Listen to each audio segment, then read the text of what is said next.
Quick question, when was the last time a game made you forget the real world? No phone, no time sense, just you and the game. These aren't quick fun games or background noise. These are some of the best single-player games that pull you in and don't let go with their story or the smooth gameplay or just the beautiful immersive worlds. If you play games to escape, get comfortable, because this list will take a while. Dishonored.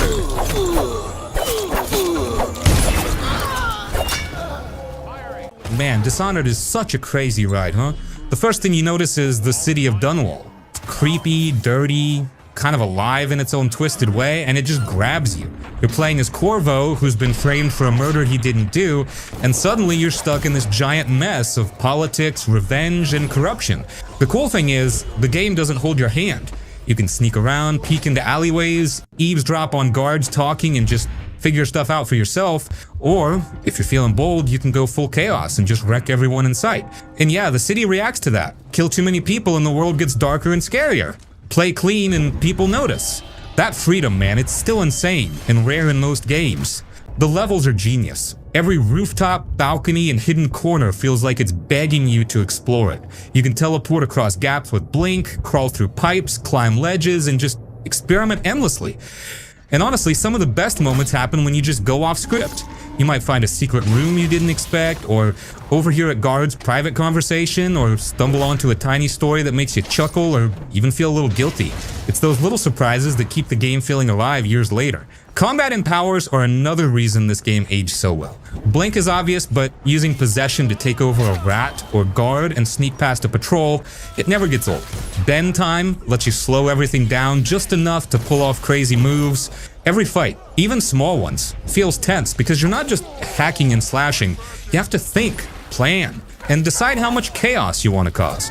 And the gadgets are fun too, from grenades to crossbows. There's a ton of ways to approach every encounter.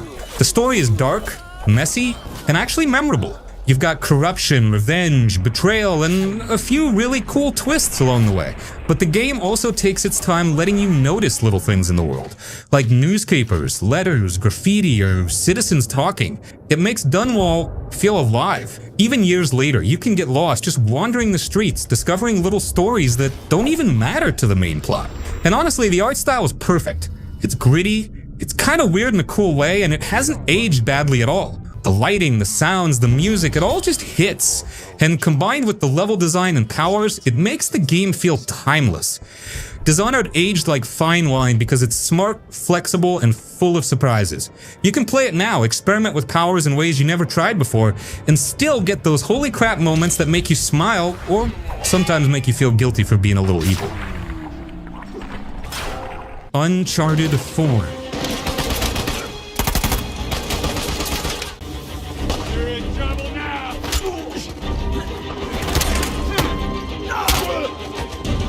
So Uncharted 4 came out in 2016, and this is basically Naughty Dog showing everyone how it's done. This was Nathan Drake's send-off, and they went all out to make sure his final adventure was perfect. Right away, you can tell this game looks incredible. The graphics are absolutely insane. The environments are massive and detailed, from Madagascar markets to lush jungles to this pirate colony called Libertalia. Water looks realistic, the lighting is phenomenal, and the character models are so detailed you can see every wrinkle and expression. Even years later, this thing is a visual showcase. The story hits way harder than previous Uncharted games. Nathan's older now, he's trying to live a normal life with Elena, but he's clearly bored.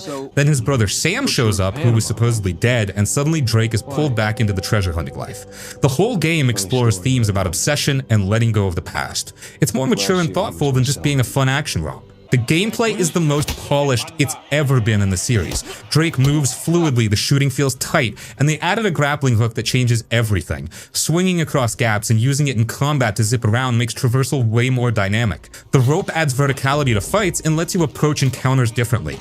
Speaking of combat, you can actually go full stealth in this one. The arenas are bigger with tall grass and multiple paths. You can sneak through entire sections without firing a shot if you're careful. Or you can go loud and get into these intense shootouts. Having that flexibility makes replaying encounters fun because you can try different approaches. The set pieces are jaw-dropping, but they feel more grounded than previous games. There's still crazy moments like the car chase through Madagascar or the collapsing clock tower, but nothing feels too over the top. Everything has weight and consequence. When a building crumbles, you really feel the danger.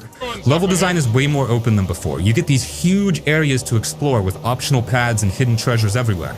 Madagascar especially gives you this big space where you're just driving around with Sam looking for clues. It's slower paced, but it lets you soak in the atmosphere and have conversations that build the characters. The pacing overall is different from other Uncharted games. There's more downtime between action sequences where you're just talking or exploring. Some people found it slow, but it makes the big moments hit harder. You're not on this constant adrenaline rush. There's time to breathe and reflect. Those quiet moments are some of the best parts. There's a whole chapter where young Nathan and Sam are just exploring their childhood home. It's pure character development with no action, and it's fantastic. Or the scene where Nate and Elena are playing Crash Bandicoot on the couch. These human moments make you care about what happens to these people. Libertalia as a location is fascinating. This whole pirate utopia that fell apart due to greed and betrayal.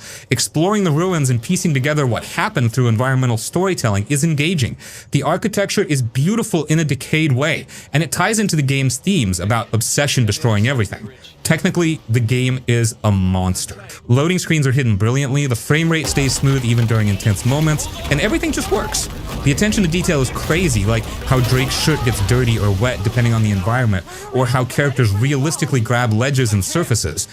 Playing through Uncharted 4 feels like the ultimate refinement of everything Naughty Dog learned over the years. The climbing is smooth, the shooting is satisfying, the stealth works well, and the story keeps you hooked. It's the most complete package in the series. What makes it age so well is that it was already pushing boundaries when it came out. The graphics were top tier then, and they're still impressive now. The storytelling was mature and thoughtful, which doesn't get dated. The gameplay mechanics are polished enough that nothing feels clunky going back to it.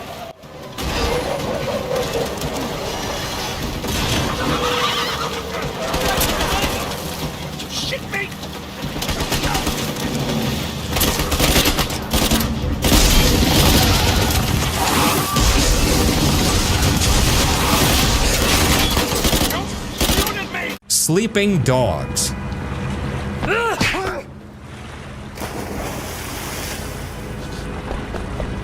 Sleeping Dogs is one of my most favorite games of all time, mostly because it does a lot of things differently than other games. First off, the city is amazing. Hong Kong feels alive in a way that's hard to explain.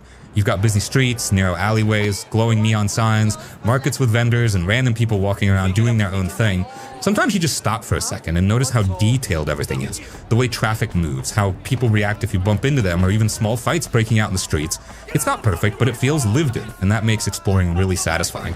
The movement and combat are where the game shines. Fighting isn't about guns the whole time. You mostly punch, kick, counter, and throw people around, and chaining moves together feels really rewarding.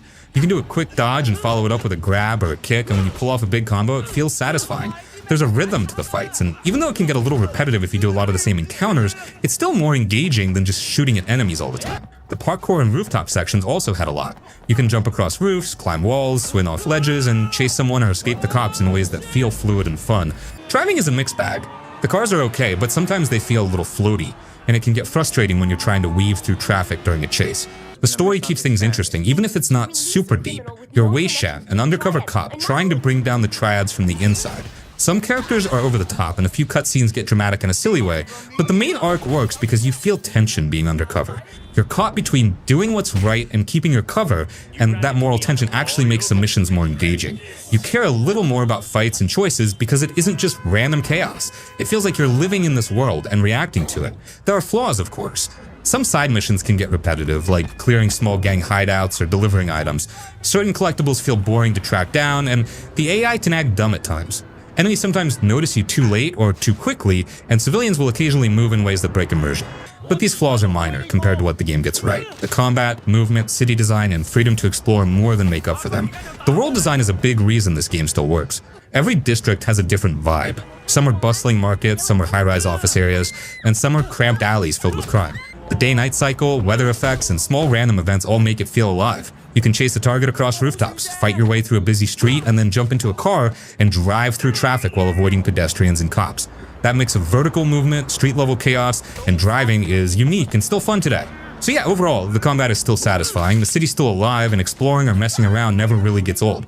It's not perfect, story isn't super deep, side missions can feel repetitive, and AI isn't perfect, but the core systems are solid enough that you can still hop in and have a good time. Running across rooftops, jumping into fights, and exploring the city makes the game feel alive, and that's why it still works years later.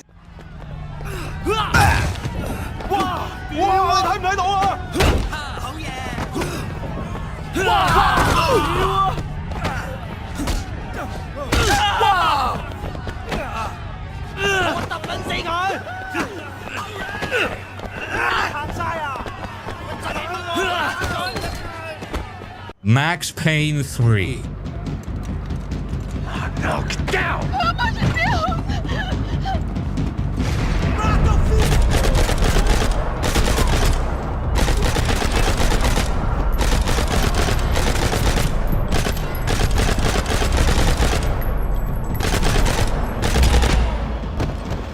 So Max is older now, completely wrecked by booze and painkillers, and he's basically a shell of who he used to be. The noir atmosphere from the first two games is mostly gone. Now you're in sunny Sao Paulo, Brazil, which is this crazy contrast. But it works because Max is this dark, broken dude stumbling through this bright, colorful world, and it just emphasizes how out of place he is. Max is working private security for this wealthy family, and of course everything goes sideways immediately. People get kidnapped, Max screws up, more people die, and he's just drowning in guilt the whole time. The narrative jumps around between different time periods, which keeps you guessing about what actually happened. It's noir storytelling, but updated for a more modern, cynical vibe. The gunplay though? Oh man, the gunplay is phenomenal. Rockstar took the bullet time mechanic and polished it to perfection. Diving through the air in slow motion while precisely picking off enemies never gets old.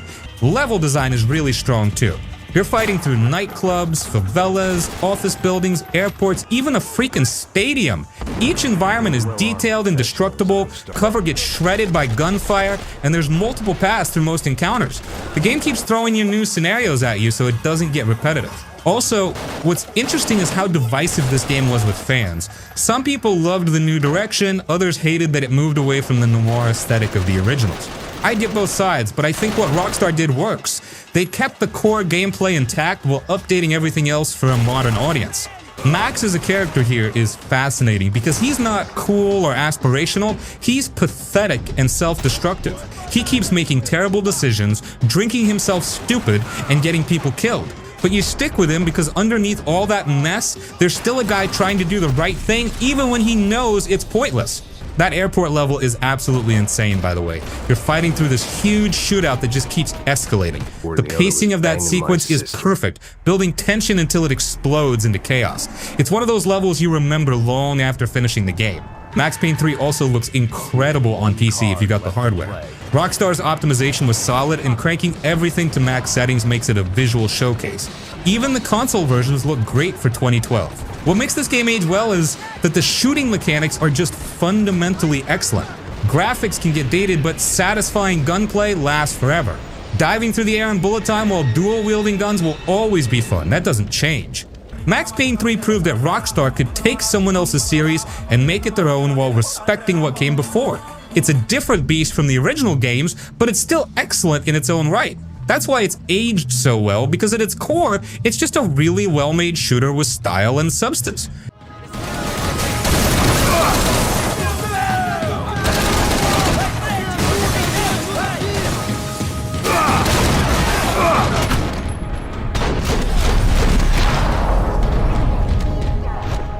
Wolfenstein II: The New Colossus.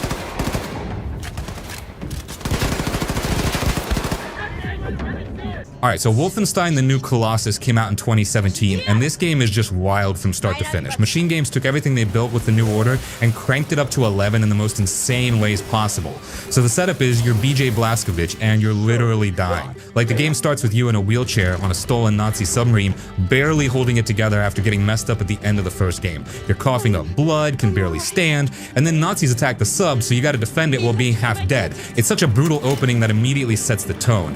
The whole premise is that the Nazis won World War II and now they occupy America. You're seeing the Ku Klux Klan working with Nazi soldiers, propaganda everywhere, and this alternate history version of 1960s America under fascist rule. It's dark and uncomfortable, but that's kind of the point. The game doesn't shy away from showing how messed up this world is.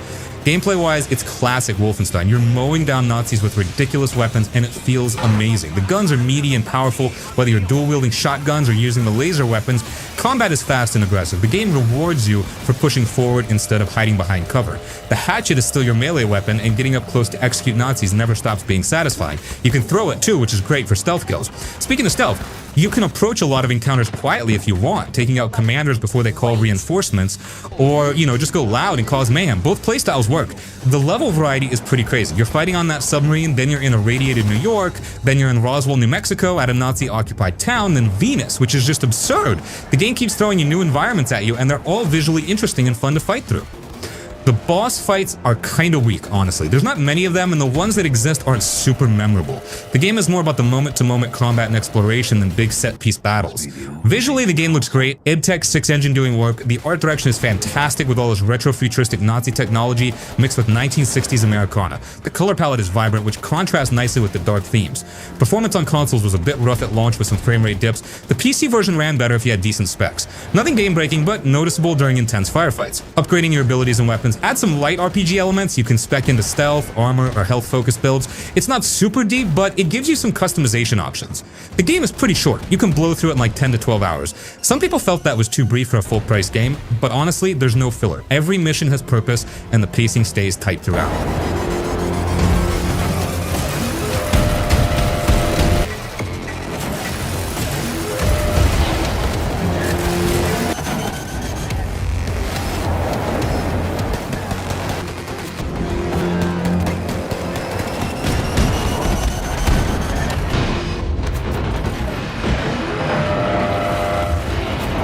Hitman Blood Money. Hitman Blood Money is one of those games that somehow keeps getting better with time. You play as Agent 47, a professional hitman, and right from the start, you know you're stepping into a world that's all about thinking ahead, being patient, and being clever. What really makes this game special is how much freedom it gives you. Every mission is like a giant playground for your own creativity. You can sneak around quietly, blend in with crowds, or dress up in different disguises to get close to your targets without anyone noticing. There's a real sense of satisfaction when you pull off a plan perfectly, especially if you do it in a way no one expects. The missions are all over the world, and each one has its own vibe. One moment you're in a huge mansion full of rich people at a fancy party, and the next you're in a grimy warehouse or a small town full of unsuspecting civilians. The level design is amazing because it feels alive. People walk around doing their own thing, security guards patrol in realistic patterns, and there's always a hidden route or secret spot you can use to get the drop on someone. Even now, the way the game builds tension in each level feels top-notch. You're constantly thinking, planning, watching, and waiting, and when you finally get it right, it feels amazing. The graphics, while dated by today's standards, don't really take away from the experience. The environments are detailed enough to feel real, and the animations make the world feel like it's moving on its own. There's also something about the dark, moody music that makes sneaking around feel intense without being over the top. It gives every mission this feeling like something could go wrong at any moment, which keeps you on your toes the whole time. The story is simple but effective. Agent 47 is on a mission to rise through the ranks of the Underworld, taking on bigger and riskier jobs while dealing with rival assassins and people who want to take him down. The story doesn't hit you over the head, but it gives you a reason to care and keeps you moving through the game. What's really cool is how your actions can change how much money you earn and how successful your missions are, which makes every decision feel important. Even today, Blood Money feels smooth. The controls work, the missions feel alive, and there's so much variety in how you can approach each target that it never gets boring. You can replay the same level multiple times and find new ways to complete it, which makes it feel like it has endless life. This is one of those rare games where you can step back years later, play a mission, and still feel the same thrill, tension, and satisfaction you did the first time. Hitman Blood Money doesn't just hold up. It proves that a game doesn't need the newest graphics to be brilliant. It's smart, it's tense, it's creative, and it's one of the best stealth games ever made.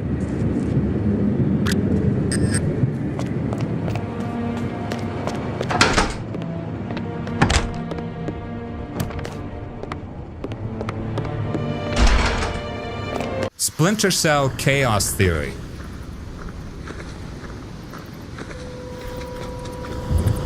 Okay, where to even start? This game isn't just like fine wine, it's like some legendary bottle of wine found in a king's tomb that somehow still tastes perfect. When you boot this game up today, it's honestly hard to believe it came out back in 2005. The way it moves, the way it feels, it's just smoother than so many stealth games that came out last year. You are Sam Fisher, the ultimate shadow, and the game makes you feel like him. He's not just some silent tough guy. He's this older, kind of grumpy dude who is just the best at what he does. But the main reason this game is a masterpiece is the light and dark. It's not just an idea, it's the whole game. You have a little light meter on your suit, and if it's all the way down, you are invisible. A guard can literally walk up, bump into you, say excuse me, and keep walking because he just thinks he bumped the wall. It's the most powerful feeling. You aren't just hiding from the dark, you are the dark. And you control it. This is the best part. You see a bright light shining in a hallway, you can take out your pistol and pop, just shoot the light bulb, the whole hallway goes dark, and now it's your hallway. You have a gadget on your rifle called the OCP. You can aim it at a security camera, a computer screen, or a big overhead light, and click. It shuts it off for a few seconds. You control the environment.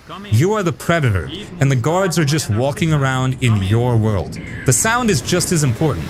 The game measures how much noise you make. If you run, you're loud. If you walk, you're quiet. But it goes deeper. Walking on carpet is almost silent. Walking on a metal grate is super loud. You have to think about every single step. It makes you slow down and be patient. When you finally sneak past 3 guards by walking slowly on the carpet while they're all looking the other way, you feel like a genius. And the move Sam has? He's like an old ninja. He can do a split jump in a narrow hallway, bracing himself against both walls above a guard's head. He can hang from a pipe on the ceiling, wait for a guard to walk under him, and drop down to grab him. The game just gives you the tools and the level and says, okay, figure it out. It even had this co-op mode. It was a whole different story with its own levels built just for 2 players. You and a friend had to work together. You'd have to boost your buddy up to a high ledge or stand back to back to take out 2 guards at once. It's something games still can't get right, and this game nailed it decades ago. It just all comes together. The dark and light, the sound, the gadgets like sticky cameras you can use to spy on people, the amazing music by Amin Tobin that's all tense and spooky. Chaos Theory is the peak of stealth. It respects you, it trusts you to be smart, and that is why it will always, always be amazing to play. Forget it. I don't want to find anything anyway. Get behind some cover! Ryse, son of Rome.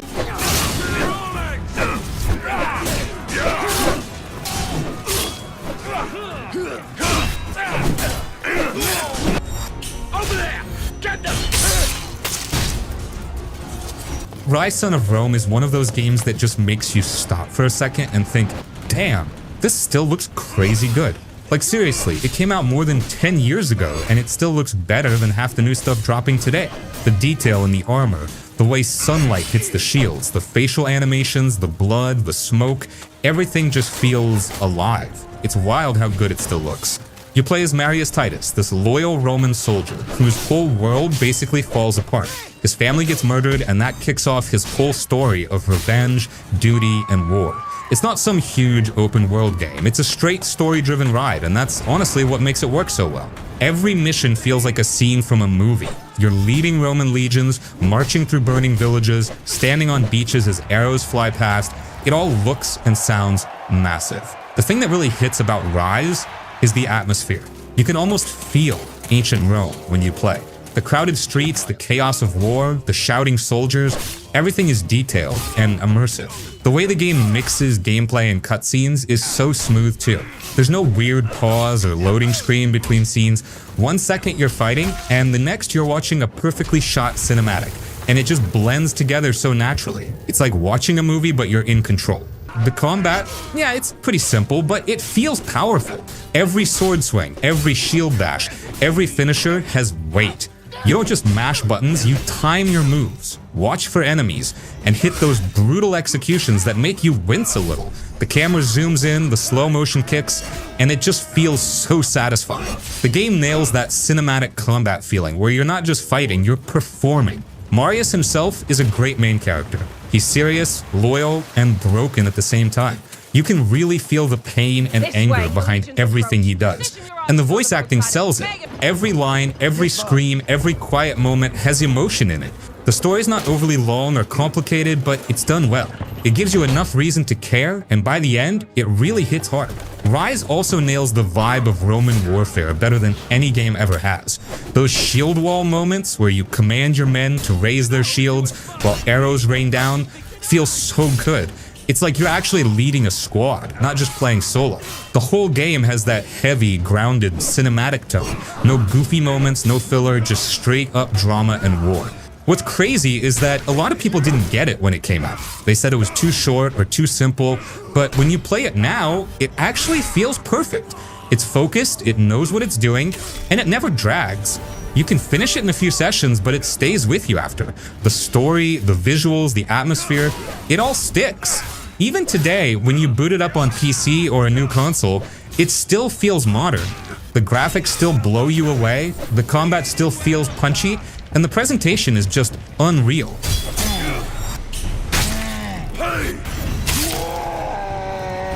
Spec Ops: The Line. Target down! Cover me! I'm reloading! 4 coming over the dune! Alright, so Spec Ops: The Line. This came out in 2012, and dude, this game messed people up. Like, legitimately messed with their heads in ways most shooters don't even attempt. On the surface, it looks like just another generic military shooter, right? You got your 3-man squad, you're a special ops captain named Walker, and you're heading into Dubai after these massive sandstorms buried the city. Seems straightforward. Go in, find survivors, figure out what happened to this rogue battalion that stayed behind. Standard military stuff. Except it's not that at all. This game is basically Apocalypse Now meets Heart of Darkness, but in a video game, and it uses the medium to absolutely destroy you mentally. I'm gonna try not to spoil too much, but it's hard to talk about why this game matters without getting into some of it. The gameplay itself is honestly pretty mediocre. It's a cover-based third-person shooter, and the mechanics are fine, but nothing special. Shooting feels okay, the cover system works, but it's not gonna blow your mind compared to other shooters from that era. And that's kind of intentional. The developers wanted the gameplay to feel routine, so the story hits harder. Dubai as a setting is incredible though. You're fighting through this buried city with skyscrapers half submerged in sand, luxury hotels destroyed and covered in dunes, and there's this apocalyptic beauty to it all. The art direction carries this game hard. Everything has this desaturated look that gets progressively worse as the story goes darker. Walker and a squad start off as these confident military dudes doing their job. The banter is light, they're cracking jokes, everything seems fine, but as you push deeper into Dubai, things start getting weird and morally complicated.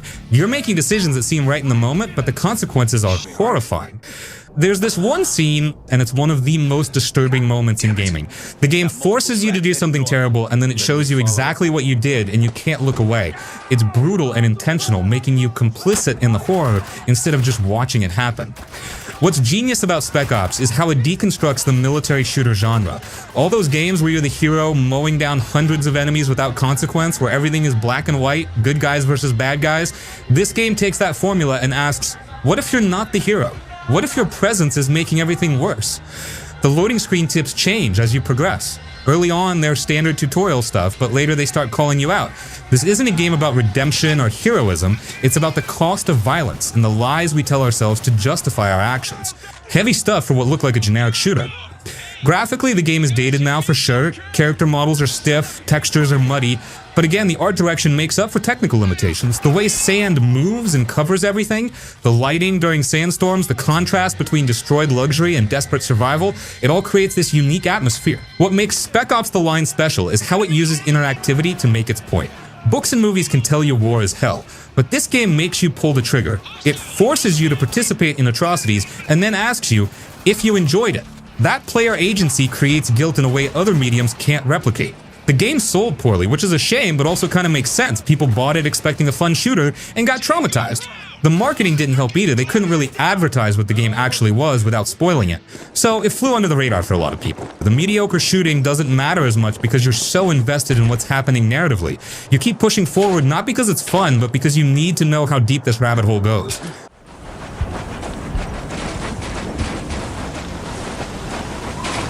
Tomb Raider Underworld is the final game in the classic trilogy before the series got rebooted, and it is honestly the best looking and most ambitious one of that old style. You play as Lara Croft, and she is on a deeply personal mission to find her missing mother, which leads her to investigate myths about the Norse god Thor and his legendary hammer Mjolnir. The game starts with a huge explosion at her mansion and then jumps back in time to show you how everything led up to that crazy moment. You travel to some incredible locations like the bottom of the Mediterranean Sea, and the lush jungles of Thailand, and the rainy forests of Mexico, and the icy Arctic. The graphics were ahead of their time, and the environments are huge and open, which makes you feel like you are actually exploring lost civilizations that no one has touched for centuries. The gameplay is all about platforming and climbing and solving massive puzzles, rather than just shooting endless waves of bad guys. Lara moves really smoothly in this one because they used motion capture to make her jump and swing and climb like a real gymnast.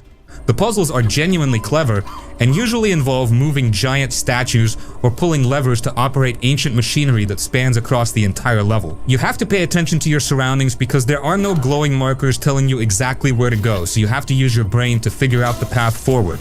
One of the best parts of the game is when you go to southern Mexico and you get to ride Lara's motorcycle through the jungle to travel between different Mayan temples. It gives you a sense of freedom and speed that breaks up the slow climbing sections perfectly, and the bike controls feel surprisingly good for an adventure game.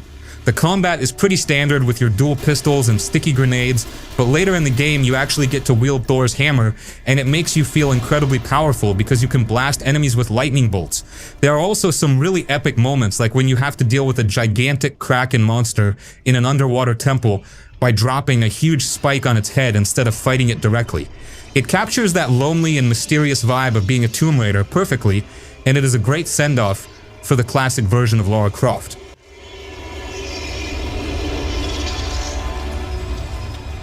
Mafia II is one of those story games that really pulls you into its world. It drops you straight into the 1940s and 1950s, and the whole thing feels like a long, slow-burn gangster movie. You play as Vito Scaletta, this kid who grows up in a poor immigrant family. His dad works himself to death, the bills never get paid, and Vito just gets tired of watching his mom struggle every day. When he comes back home after World War II, he wants a clean break, but life doesn't really give him that option. Bills start piling up again, trouble shows up fast, and that's when he and his best friend Joe slip into the mafia life, thinking it's the easy way out. The whole city of Empire Bay feels super alive. It's not a playground, it's more like a big movie set that you're walking through. You get these snowy streets in winter where cars move slow and everything looks cold and gray. Then you have the bright 50s era with neon signs, shiny diners, glowing ads, and that old music playing on the radio. The attention to the small stuff is crazy.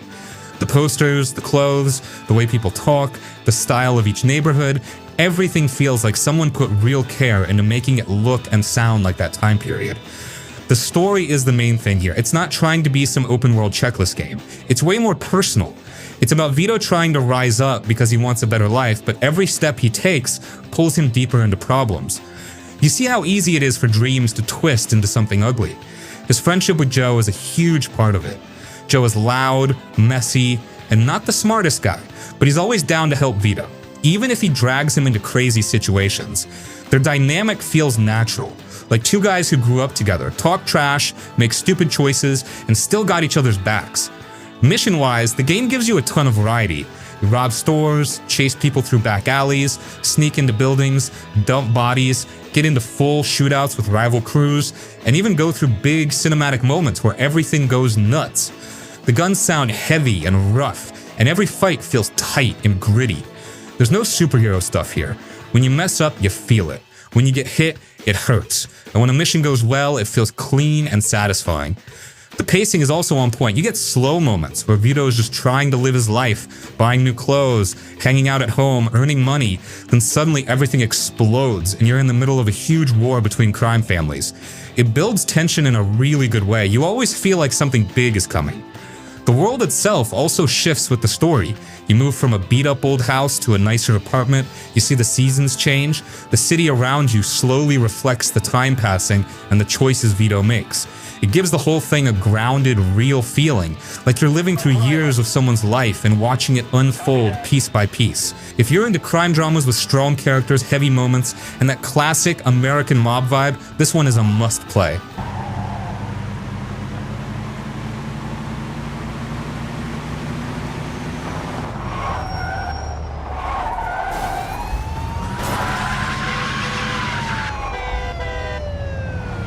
Metro Last Light is one of those games that pulls you into its world so hard that after a while you kind of forget you're even playing a game. It's a first-person story shooter set in a ruined Moscow, based on the Metro novels by Dmitry Glukovsky. The whole world is basically dead after a nuclear war, and the remaining people live underground in the metro system. Different stations turn into different factions, different cultures, different beliefs. And the surface is just a nightmare full of radiation, mutated creatures, broken buildings, and this depressing silence that makes everything feel wrong. You play as Artyom, a young soldier who isn't some big heroic guy. He's quiet, serious, and tired in the way that makes sense for the world he lives in. Last Light continues directly from Metro 2033, but it does a really good job making you feel the weight of what he did in the first game. He's dealing with guilt, doubt, and all the pressure people put on him. It's not told in some loud, dramatic way, it's more in the small lines he says, or how people talk to him, or the flashback-like visions he gets. The world building is honestly the strongest thing here. Every station you visit looks like people actually live there. You see kids running around, musicians playing, people arguing, soldiers cleaning guns, damaged walls patched with metal plates, flickering lights, and a ton of little details. It makes the world feel lived in, not just game levels. You can literally walk around and just listen to people talk, and it tells you more about the world than any cutscene would. The game has a strong mix of stealth and action. When you're underground, stealth really matters. Lights are your biggest enemy. If you stay in the shadows, you can sneak behind people, take them down quietly, or even spare them. You can shoot out bulbs, turn off generators, or unscrew light bulbs with your hands. Artyom carries a little lighter, a gas mask, air filters, bullets, and handmade weapons. It all feels very low-tech and dirty, but that's the point. This world is held together with tape, screws, and old parts. When things go loud, the combat is gritty and unstable. Guns shake, ammo is low, and enemies react aggressively. You don't spray bullets like a superhero, you fire in bursts, reload slow, take cover, and listen to the breathing inside your gas mask. The whole thing has a very sweaty, close quarters feeling. The surface sections are a big highlight. You have to put on your gas mask, change filters, wipe dirt and blood off the visor, and watch out for radiation pockets. The surface feels open, but also extremely dangerous.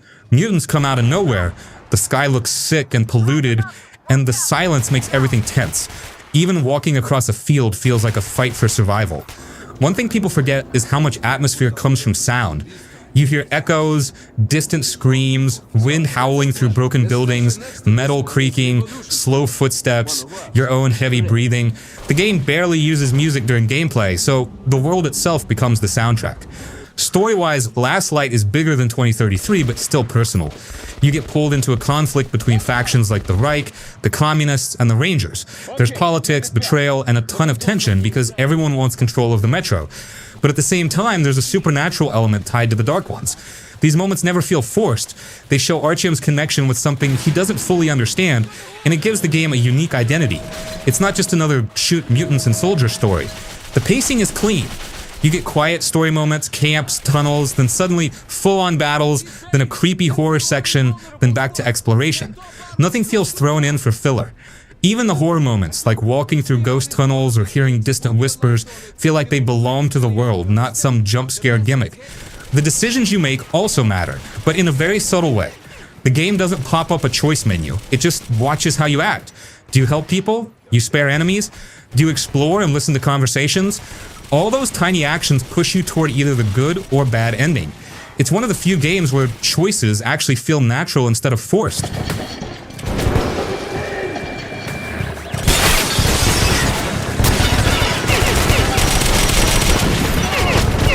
The Last of Us Part 1 is honestly one of the most important single-player games ever made. Not because it tries to be artsy, but because it mixes story, gameplay, and small details in a way that feels straight-up believable.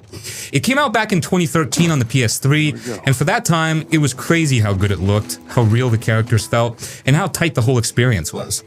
The remake just makes everything cleaner, but the heart of the game is still the same. You play as Joel, a middle-aged guy who went through something horrible at the start of the outbreak. The game doesn't hide it or drag it out, it just hits you with it, and then jumps 20 years ahead when the fungus has already ruined the whole world. Cities are broken down, the government barely exists, and different groups run different areas, each with their own rules and problems. Joel is tired, he's seen too much, and he doesn't really care about anything anymore except staying alive. Then he ends up having to take Ellie, a teenage girl, across the country. It starts as a job, nothing emotional, nothing dramatic, but the cool thing about this game is how slow and natural the relationship builds. It happens through small conversations, normal quiet moments, little jokes, arguments, the way they react to danger, and even the way they carry themselves when things go wrong. It feels like watching two people who don't fit together slowly become the only people they can rely on. The world itself feels like it went through a real disaster. There's a lot of attention to everyday stuff, ruined apartments where people once lived, notes left behind, cars stuck on highways, school buildings covered in mold, and areas where the infected basically took over. The fungus idea is actually inspired by a real thing called cordyceps that affects insects. So the whole infected concept doesn't feel like sci-fi zombies. It feels grounded, like something that could actually happen. Gameplay-wise, it's very simple on paper. You've got stealth, crafting, shooting, melee, and exploring. But the way the game handles these things is what makes it unique. The materials you pick up actually matter. You're always short on something, so building a health kit might mean you can't build a Molotov cocktail, and that choice changes how fights go. Guns shoot slow and rough, not like action hero style. Joel isn't some super soldier. He's older, he's slower, and the game shows that in his animations and the way he fights. When he punches someone, it looks like a guy who's fighting out of frustration and survival, not style. Different infected types matter too. Runners are basic but fast. Clickers use sound to see, so you have to move super carefully around them. Bloaters are tanky and throw spores. Each one changes the pace of the game. And the human enemies are just as dangerous, because they act like people trying to live in a broken world, not just generic enemies. A lot of people don't realize how much small stuff makes this game powerful. Ellie reacts to things around her. Comments on areas, picks up items to look at them, gets scared, gets excited, and talks when the moment feels right. Joel stays quiet a lot because that's who he is. Their personalities come out through normal actions, not big speeches. That's why the game feels more human than most other story games. You also go through different seasons as the story moves, and each one has its own tone. Summer is rough and full of danger. Fall feels sad and colder. Winter is brutal and brings some of the most memorable moments in the whole game. Spring feels lighter, but still uneasy. This slow shift helps the story feel like a full journey instead of levels. The music is another huge part of why the game hits hard. It's not loud orchestral stuff. It's mostly simple guitar notes from Gustavo Santaolalla.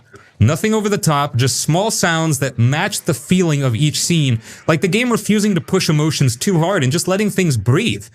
The ending is one of those endings that gets people talking, because it's not good guy saves the world. It feels personal, messy, selfish, and honestly very believable for the type of man Joel is. It's one of the few endings in games where people still argue about it even today. The Last of Us Part 1 isn't special for one single thing. It's special because every part of it works together cleanly. The acting, the writing, the world design, the small details, the grounded gameplay, the slow pacing, the realistic characters, the way the game never treats you like a superhero. It feels like a road trip through a world that fell apart and two people trying to find something worth holding on to. That's why people say it's a must-play. It's heavy, it's emotional, but it's also just a damn well-made game from every angle.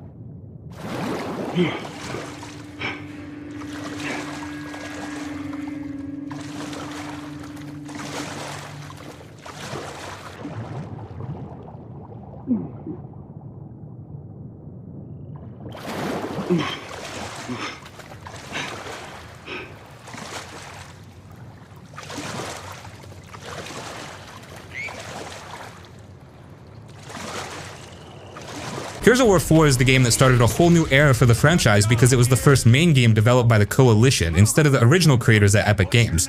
It was a huge deal back in the day because everyone was worried if the new studio could capture that magic, but they honestly nailed the heavy and crunchy feel that makes Gears so special. You play as JD Phoenix, who is the son of the legendary hero Marcus Phoenix from the first trilogy, and he has his own squad with his friends Kate and Bell. The story takes place 25 years after the war ended, and humanity is rebuilding, but suddenly a new enemy called the Swarm shows up to ruin everything. It is called because the first act makes you fight these security robots called DBs, which feels a bit different, but once the slime and monsters show up, it feels exactly like the classic Gears we all love. The gameplay is still the king of third-person cover shooters, and nobody does it better than this series. You have the famous roadie run where the camera shakes and you sprint low to the ground to slam into a wall for cover. The shooting feels incredibly impactful, especially when you use the Nasher shotgun to blow enemies into pieces, or use the Lancer, which is that iconic assault rifle with a chainsaw bayonet attached to it. They added some new moves like being able to reach over cover and yank an enemy towards you to stab them, which keeps the combat moving fast so you are not just sitting behind a wall the whole time.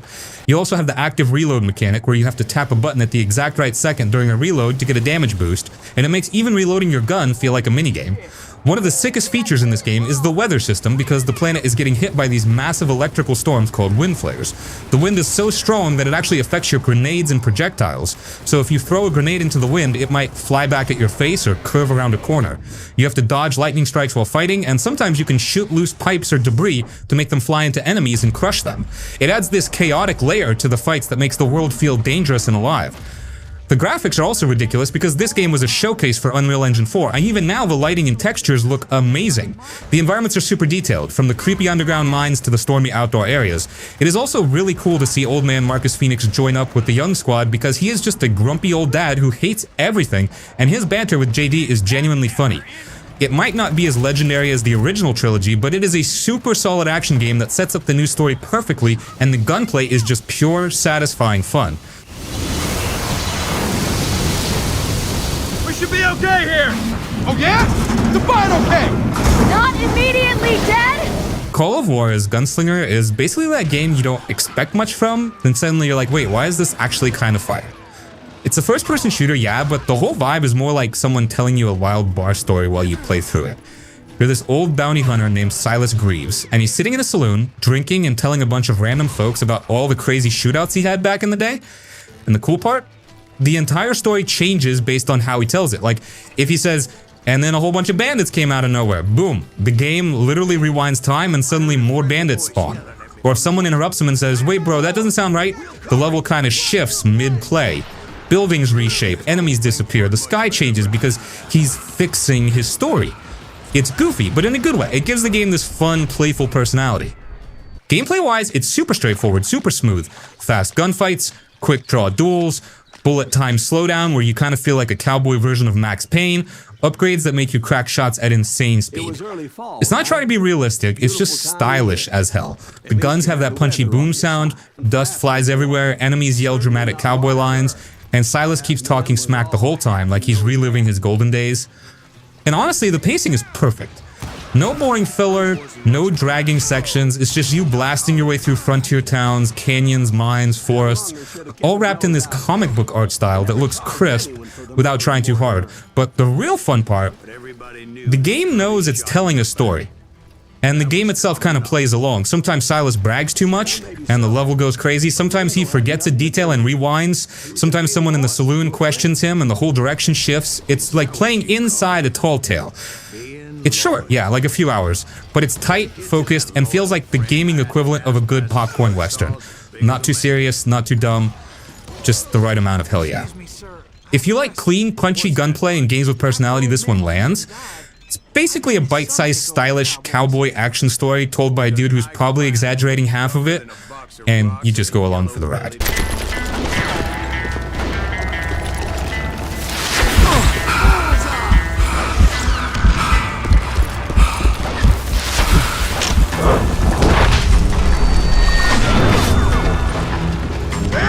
Son of a bitch! Take him out! It's just one man! Until Dawn.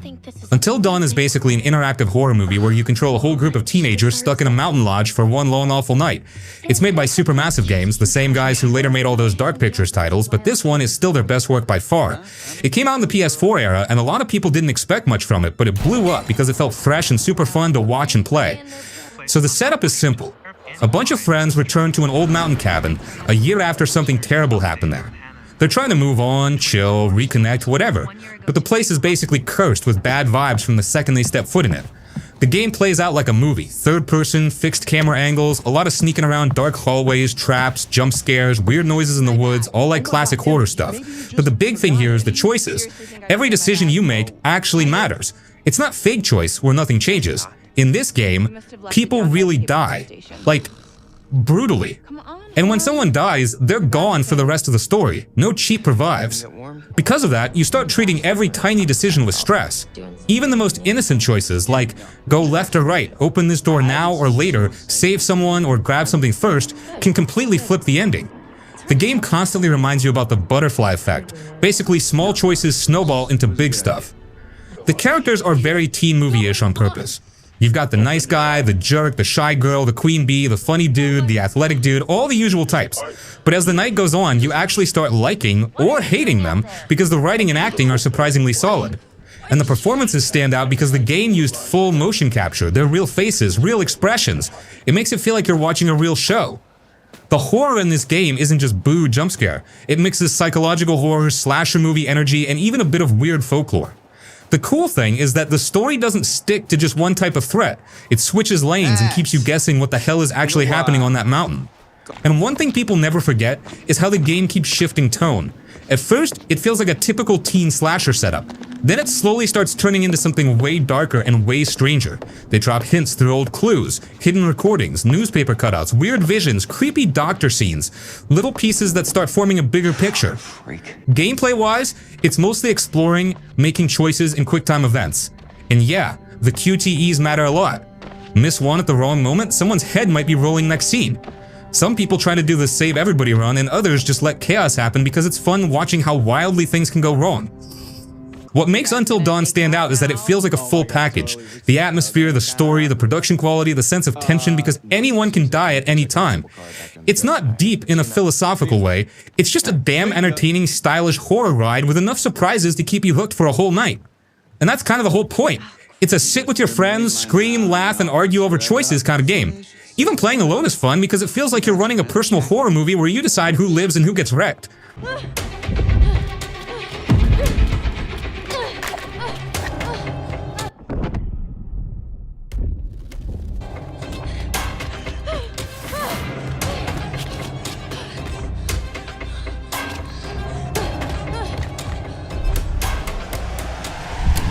The Saboteur is one of those cult classics that everyone seems to have forgotten about, but it is actually one of the coolest open-world games from the Xbox 360 and PS3 era. It was the last game made by Pandemic Studios, who were the legends behind the original Star Wars Battlefront and Mercenaries, so it has that chaotic fun DNA in it. You play as an Irish race car driver named Sean Devlin who is stuck in Paris during World War II, and he is not a trained soldier or a super spy, he is just a tough mechanic who is really angry at the Nazis for killing his best friend. The story is a classic revenge tale, and Sean is such a distinct character because he is tough and drinks a lot and cracks jokes while blowing stuff up, which makes him way more interesting than the usual boring military heroes. The most famous thing about this game is the art style, because it uses this super unique system called the Will to Fight. When you enter a district of Paris that is under heavy Nazi control, the whole screen turns black and white like an old Noire movie or Sin City, and the only color you see is the bright red of the Nazi flags and armbands and the yellow of the streetlights. It looks absolutely incredible and stylish, and gives the game a dark mood that nothing else has. As you complete missions, and blow up sniper towers and inspire the citizens, the color literally bleeds back into the world in real time, so the sky turns blue and the grass turns green. It makes you feel like you're actually making a difference in the world because you can visually see your progress spreading across the map. The gameplay is basically a mix of Grand Theft Auto and Assassin's Creed, because you spend a lot of time climbing up buildings to escape patrols or find good sniping spots. You can climb almost anything in the city, including the Eiffel Tower, which is a huge moment in the game. Since Sean is a professional driver, the cars actually feel pretty heavy and fun to drive, and you can collect different vintage vehicles to store in your garage. There's also a stealth mechanic where you can sneak up on a soldier and take his uniform to wear as a disguise, so you can walk right into enemy bases. It's kind of funny because if you act suspicious or run too close to enemies, they will figure it out, and the disguise meter blows, which usually leads to a massive shootout. You have to admit the game has some jank because the climbing animations can be a bit stiff and the shooting is not as tight as modern games, but it has so much charm that you honestly do not even care. The atmosphere is top tier with smooth jazz music playing on the radio, and the cabaret clubs and the resistance fighters helping you out in the streets.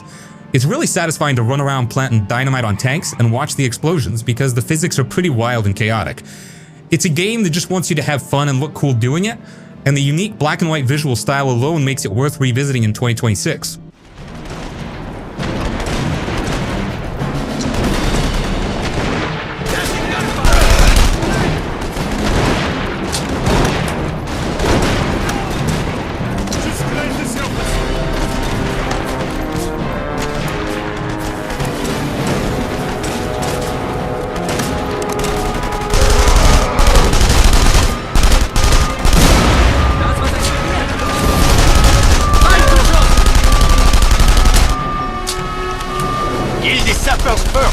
walls must hold. Far Cry Primal.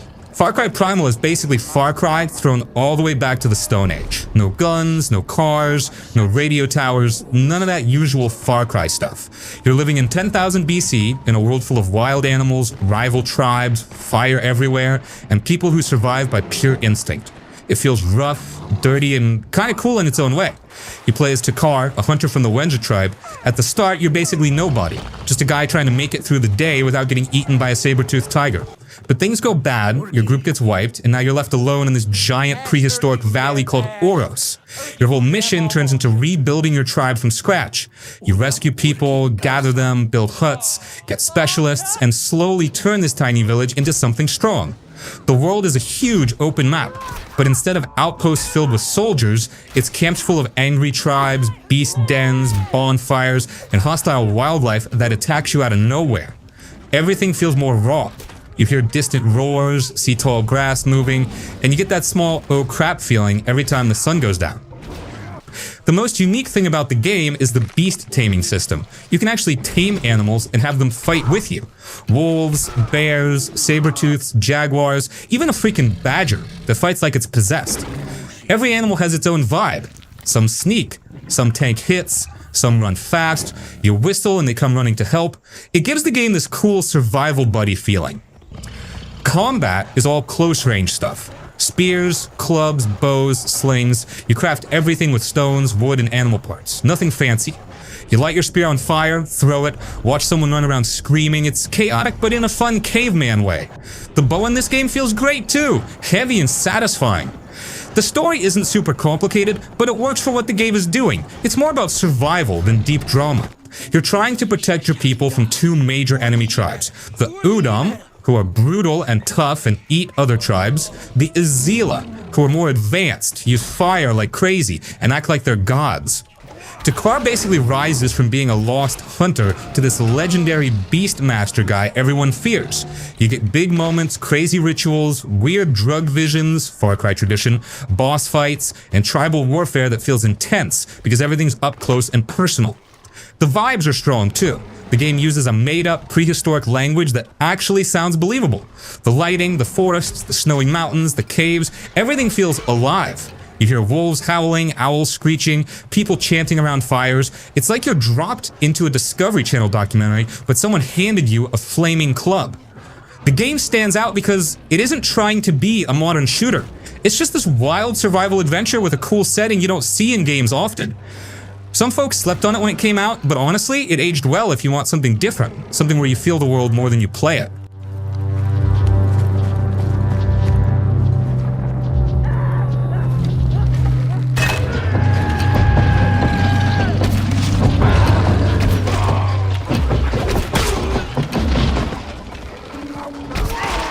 Hitman Absolution is definitely the black sheep of the franchise, and hardcore fans were super angry when it came out because it changed the formula completely. But honestly, it is a fantastic action game if you stop comparing it to the others. The developers at IO Interactive decided to trade the big open sandbox maps for a more linear story-driven experience that feels like a gritty grindhouse movie from the 70s. You play as Agent 47, but this time he is on the run from his own agency, and he's trying to protect a teenage girl named Victoria, which makes the story way more personal and emotional than just taking contracts for money. The vibe is really dirty and seedy, and the villains are these disgusting, exaggerated characters like a gross cowboy arms dealer and a group of assassin nuns dressed in latex, which shows just how weird and bold the game is willing to be. The graphics were mind-blowing in 2012, and they actually hold up incredible well today because the lighting and the art style are just top tier. The first real level takes place in a Chinatown market, and the sheer amount of people on screen is insane, because there are hundreds of NPCs walking around and reacting to you, which makes the world feel alive and crowded. The game uses this really heavy cinematic style with lots of lens flare and bloom lighting that makes everything look dramatic and intense. It runs on the Glacier 2 engine, which is the early version of the tech that powers the modern Hitman trilogy, so the controls feel responsive and smooth compared to the older clunky games like Blood Money. The gameplay is a mix of stealth and action, but it is controversial because the disguise system is super punishing. If you dress up as a cop, every single other cop in the level will recognize you if you get too close, which forces you to sneak around more rather than hiding in plain sight. They added a feature called Instinct, which lets you see enemies through walls and predict their paths, and it also lets you use a move called point shooting, where you can pause time and tag a bunch of enemies to shoot them all at once in a cinematic burst. It makes you feel like an unstoppable super soldier, which fits the action movie vibe perfectly, even if it made the stealth purists mad. You have to appreciate how weird the levels are, because instead of just infiltrating a mansion, you are sneaking through a cornfield while escaping the police, or fighting your way through a wrestling match, or navigating a burning library. There's a really funny level where you can dress up as a giant chipmunk mascot to hide from bad guys, which is classic Hitman humor. It is a much more linear game where you move from room to room instead of exploring a huge map, but the pacing is tight and the shooting mechanics are actually some of the best in the series. It's a unique experiment that the developers never tried again, so it stands out as this weird, beautiful action game that is definitely worth a playthrough in 2026.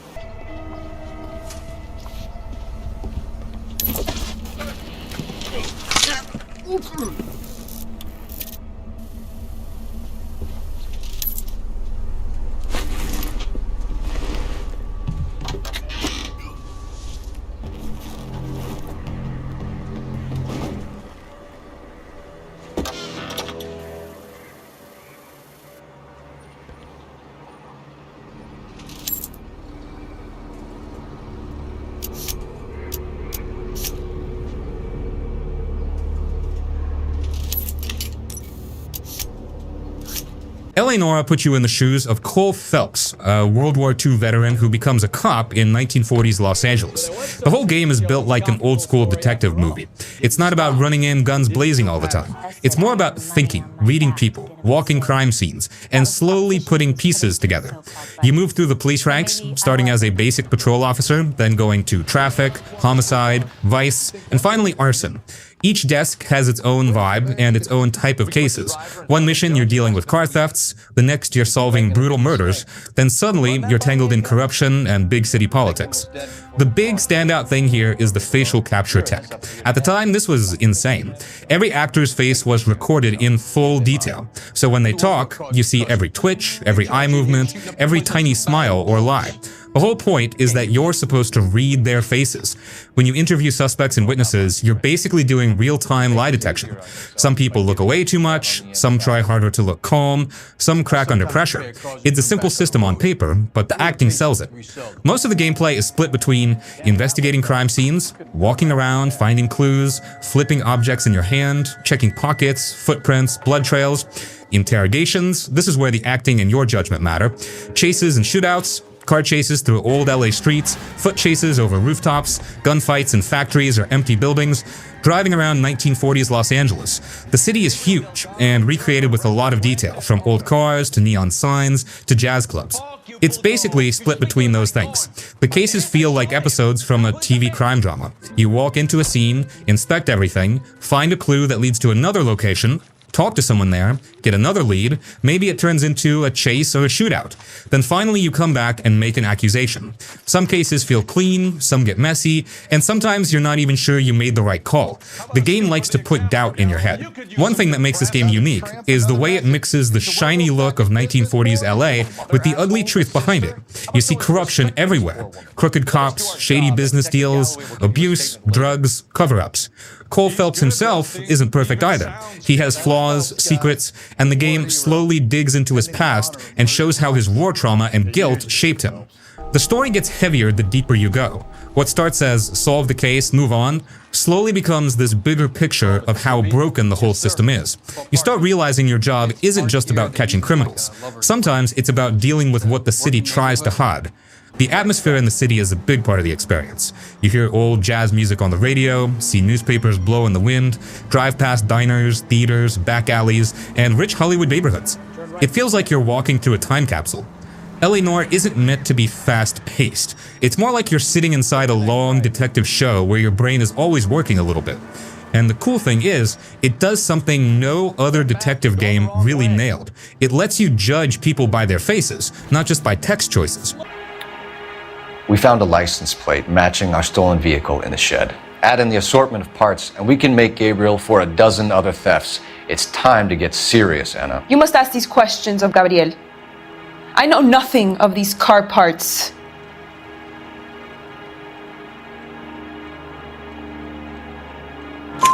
Then tell us where he is.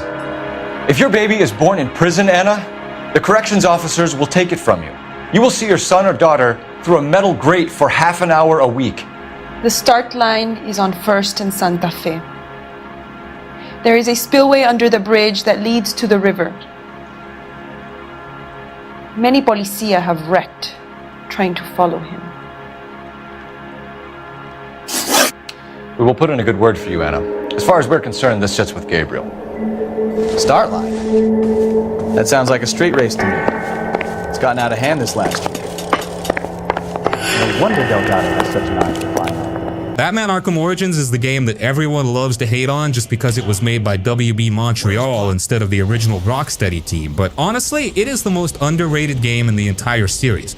It came out as a prequel to show us a younger and angrier Batman who is still learning how to be a hero, and he is way more brutal than the calm version we see in the later games.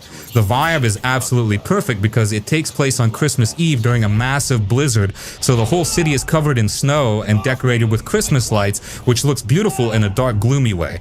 The story is simple but effective because a villain named Black Mask puts a $50 million bounty on Batman's head and 8 of the deadliest assassins in the world fly into Gotham to kill him in one night. It feels like a stressful survival movie because you have guys like Deathstroke and Bane and Deadshot hunting you down while you were just trying to stop a riot. The gameplay is built on the same foundation as Arkham City, which means the free-flow combat is still the best in the business. You bounce between enemies, breaking bones and countering attacks, and it feels incredibly rhythmic and satisfying. They added a new weapon called the Shock Gloves, which let you punch through armor and shields with electricity, and it makes the combat feel faster and more aggressive because you don't have to worry about specific enemy types as much. The Predator stealth sections are also back and just as fun, where you hang from gargoyles and terrify bad guys before taking them out silently.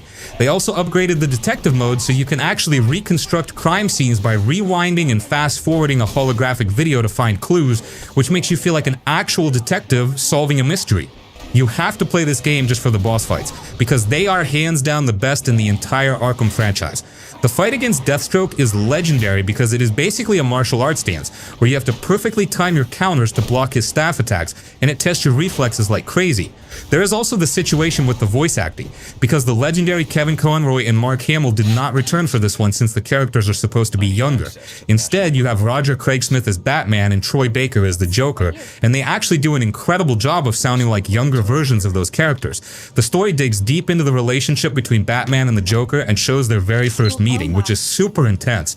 It definitely had some bugs when it launched, but the city feels a bit empty because there are no civilians on the streets, but that is explained by the blizzard keeping everyone inside.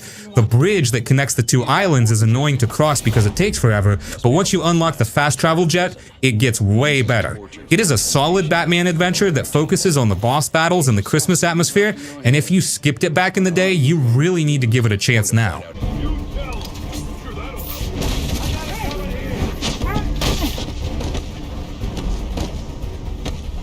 I can fix the tower.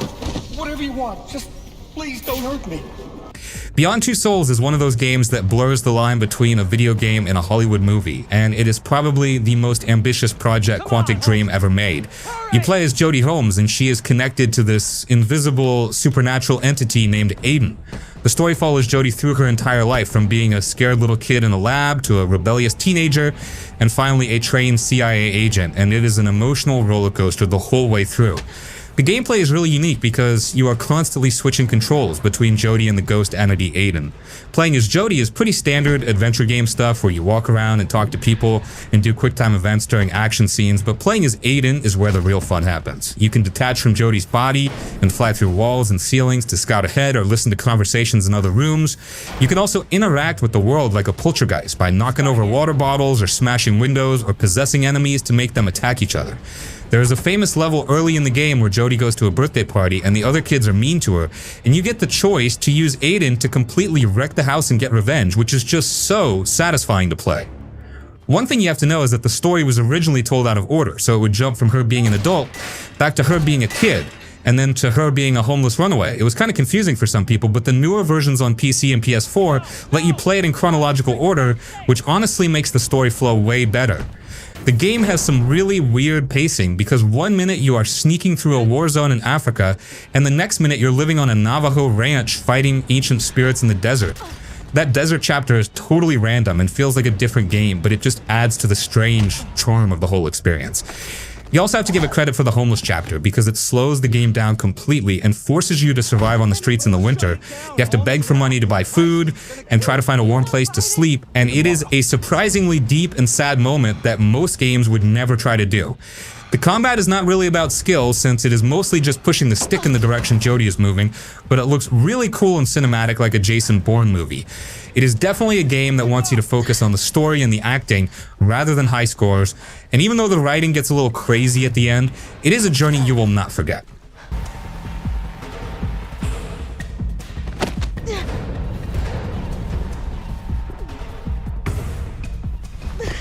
The Walking Dead by Telltale is one of those games that hits harder than you expect. It's not about flashy action or wild graphics. It's all about characters, choices, and that feeling in your gut when something terrible is about to happen. It's set in the same world as the TV show and comics, but it follows its own original story, so you don't need to know anything beforehand.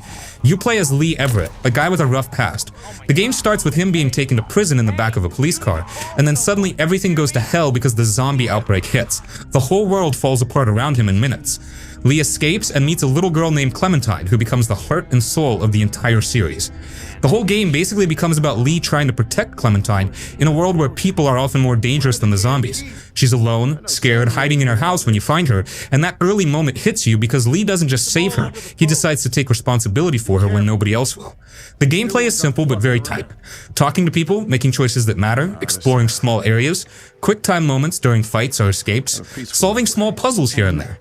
The magic is in the dialogue choices. You don't just pick lines to be nice or be mean. Everything you say changes how people trust you, how they treat Clementine, and even who will die later on. Some choices feel tiny in the moment, but later they come back in ways you didn't expect. And the game does a great job stressing you out without cheap tricks. You're always making these no perfect option choices. For example, who do you save when both people are in danger? What do you tell Clementine when she asks something painful? Who do you side with when the group starts falling apart? When do you lie? When do you tell the truth? The characters are the core of the experience. Every person you meet feels human, flawed, scared, and trying their best. Kenny, Lily, Ben, Carly, Doug, Chuck, everyone has their own story, their own trauma, their own breaking point. And the game isn't afraid to kill characters in ways that feel sudden and realistic, not dramatic or over the top. The writing is strong because it's grounded. People yell, cry, panic, blame each other, break down, apologize, make mistakes. It feels like a group of strangers trying to hold a broken world together by sheer will. The zombies are there, sure, but they're more like the constant pressure that pushes everybody to their limits. This game basically put Telltale on the map and showed everyone that story games can be powerful without huge budgets or crazy action.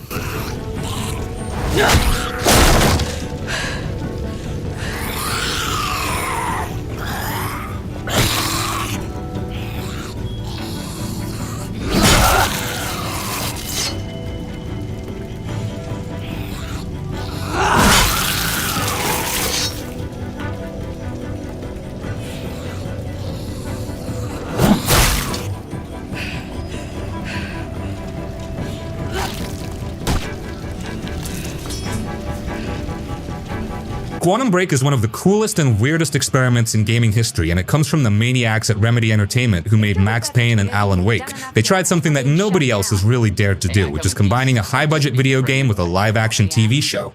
You play as Jack Joyce, who is played by the actor Shawn Ashmore, and he goes to visit his friend Paul Serene at a university for a time travel experiment. Obviously, everything goes horribly wrong, and time itself starts to break down, which gives Jack these insane time manipulation powers while his friend Paul becomes the villain. It is such a unique setup because you play a chapter of the game, and then you literally sit back and watch a 20-minute episode of a TV show that changes based on the choices you made in the game.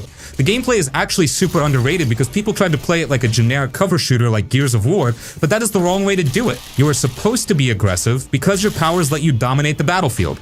You can freeze enemies in a time bubble and pump it full of bullets, so when the bubble pops, they all hit at once and send the guy flying. You can also zip around the room instantly or create a time shield to block bullets while you reload.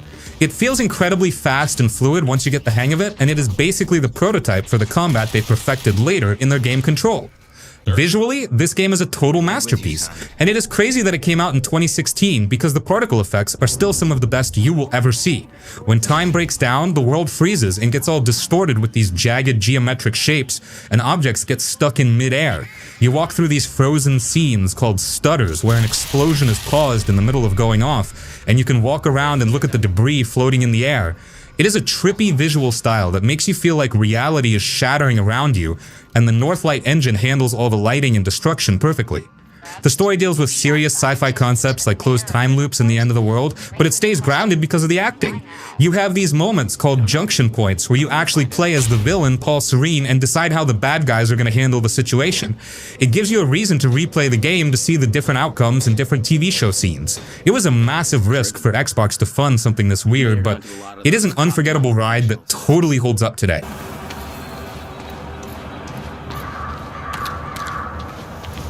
Good morning. Yeah.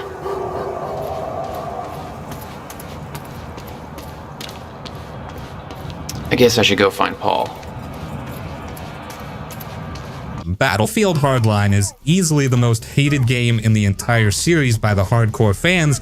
But looking back at it now, it is actually a super fun and unique single-player experience. The reason people were mad is because they wanted another big military war game, but instead we got a cops and robbers story made by Visceral Games, who are the legends that made Dead Space.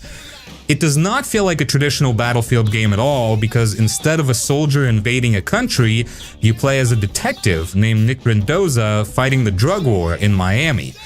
The whole game is presented exactly like a TV police drama, where every level is called an episode, and when you quit the game and come back, it literally plays a clip that says previously on Battlefield Hardline.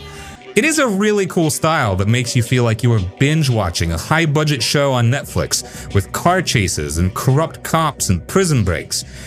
The gameplay is totally different from Call of Duty or the other Battlefields because you actually get rewarded for not shooting people. You have a mechanic where you can sneak up on bad guys and flash your badge to make them freeze, and then you can arrest them and handcuff them to the ground. It creates this really tense stealth loop where you're trying to take down a whole room of criminals without firing a single bullet, so you can get more points to unlock better guns and gear. You also get a scanner that lets you tag enemies through walls and find evidence to solve side cases, which adds a nice layer of detective work to the usual running and gunning.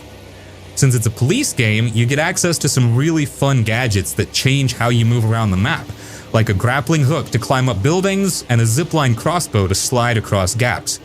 The shooting is still built on the Frostbite engine, so it feels punchy and loud, and the destructible environments are awesome because walls and cover get shredded during firefights.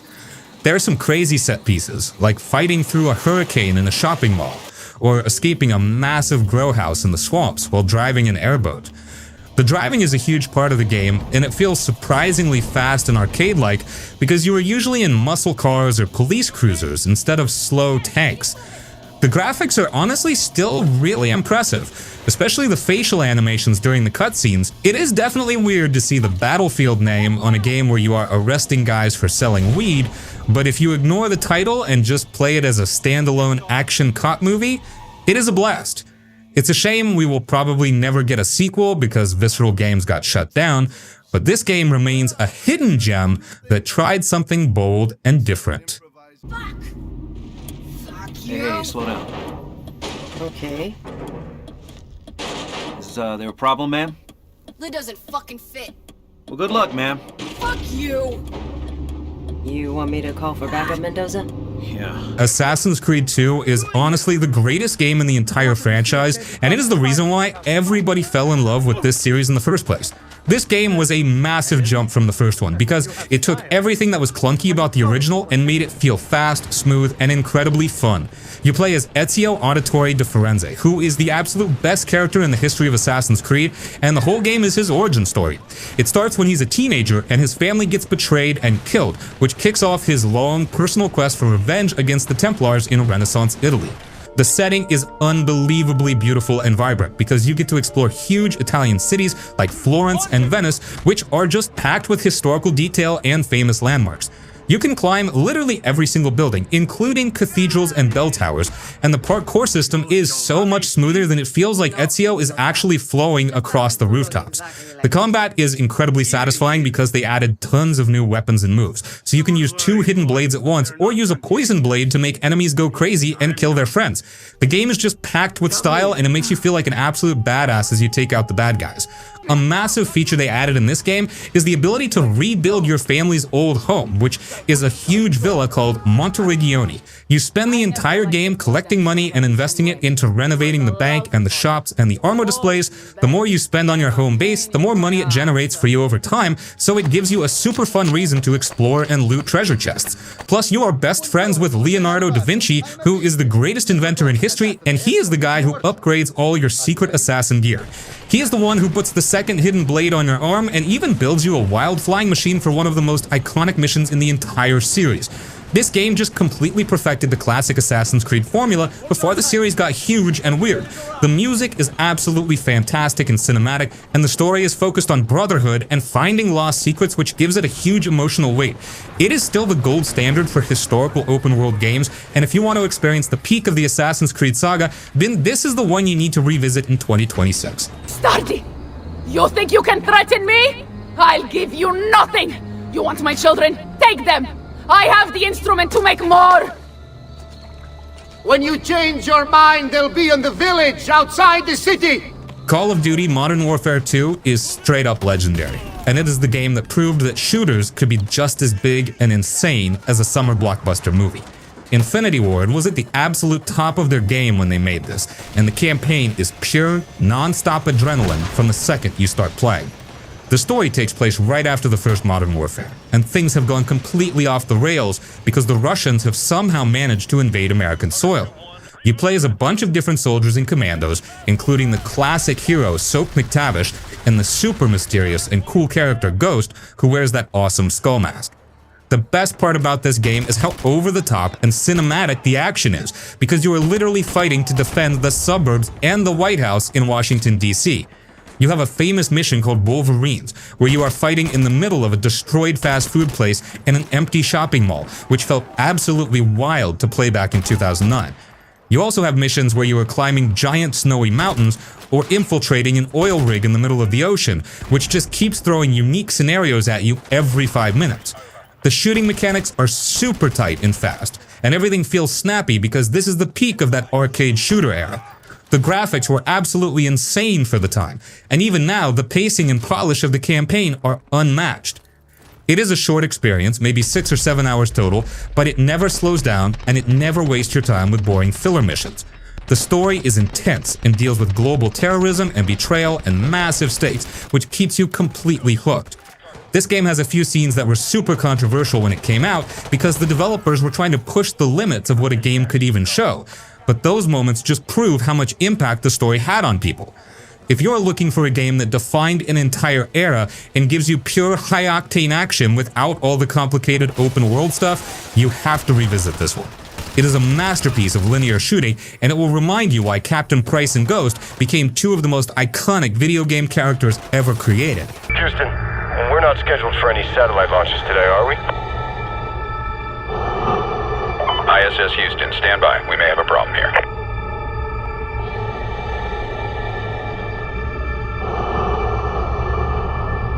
Houston, this is ISS.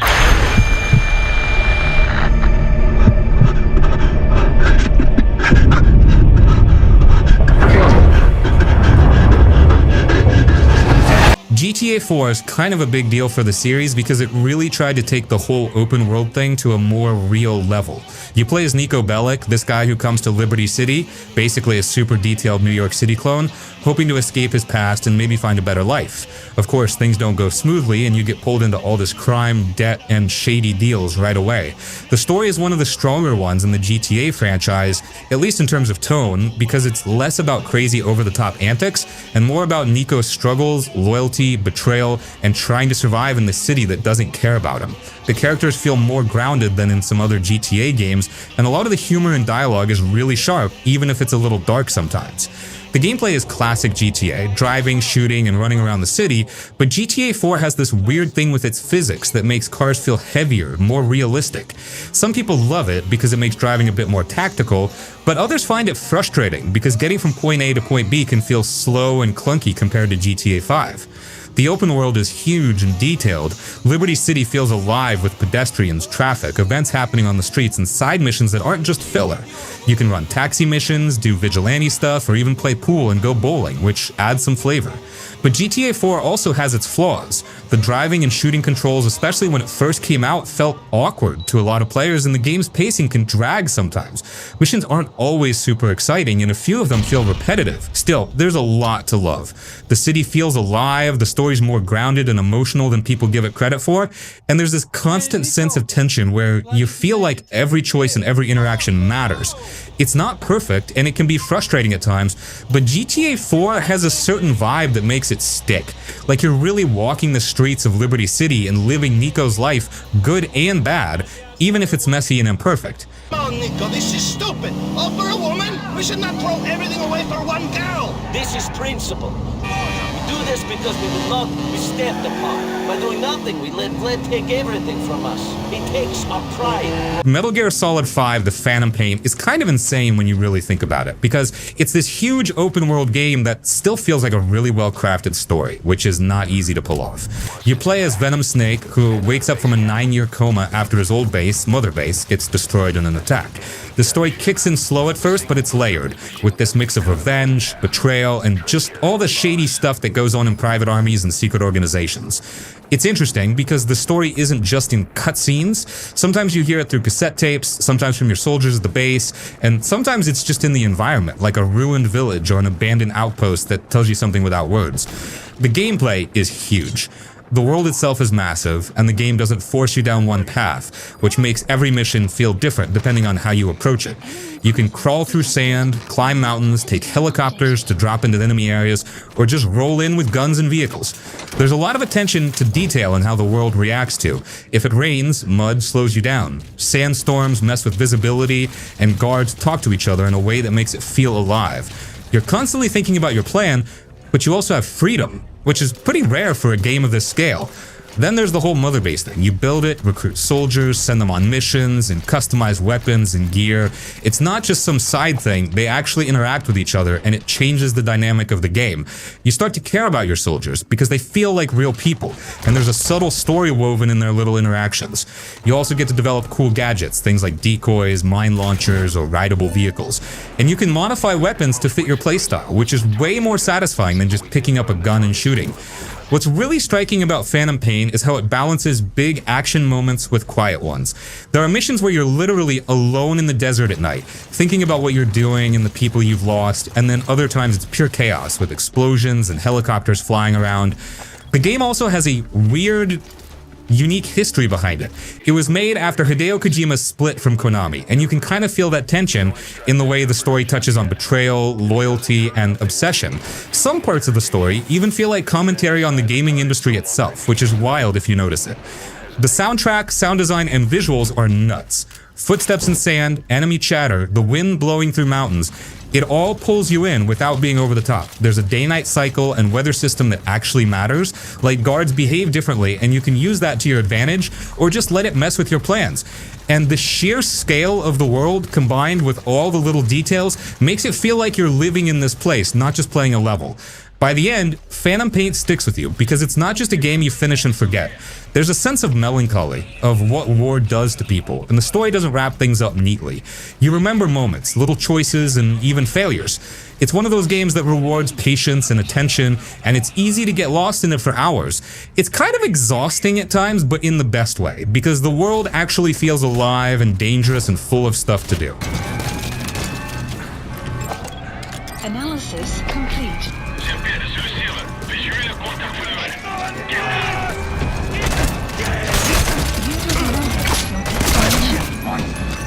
The Darkness 2 is one of those shooters that just completely throws normal rules out the window, and it is a pure blast of violent, crazy fun.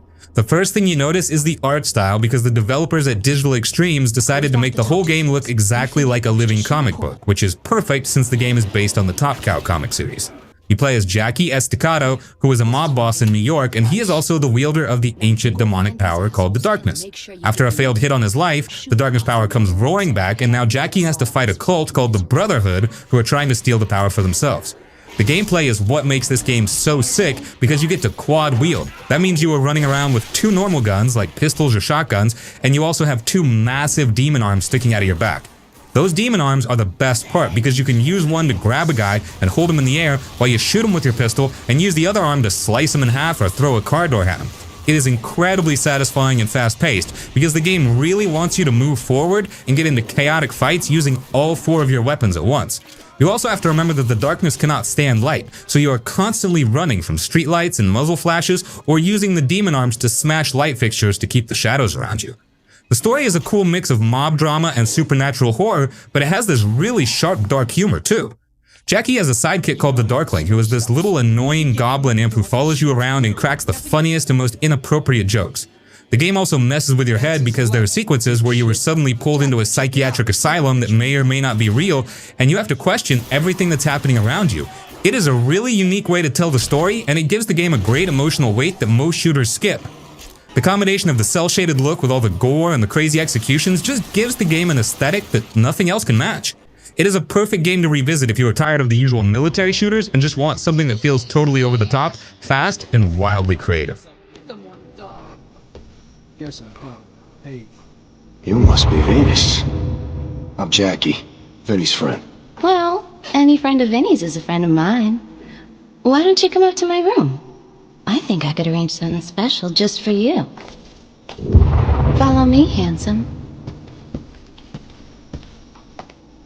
I was raised fucked up in the back.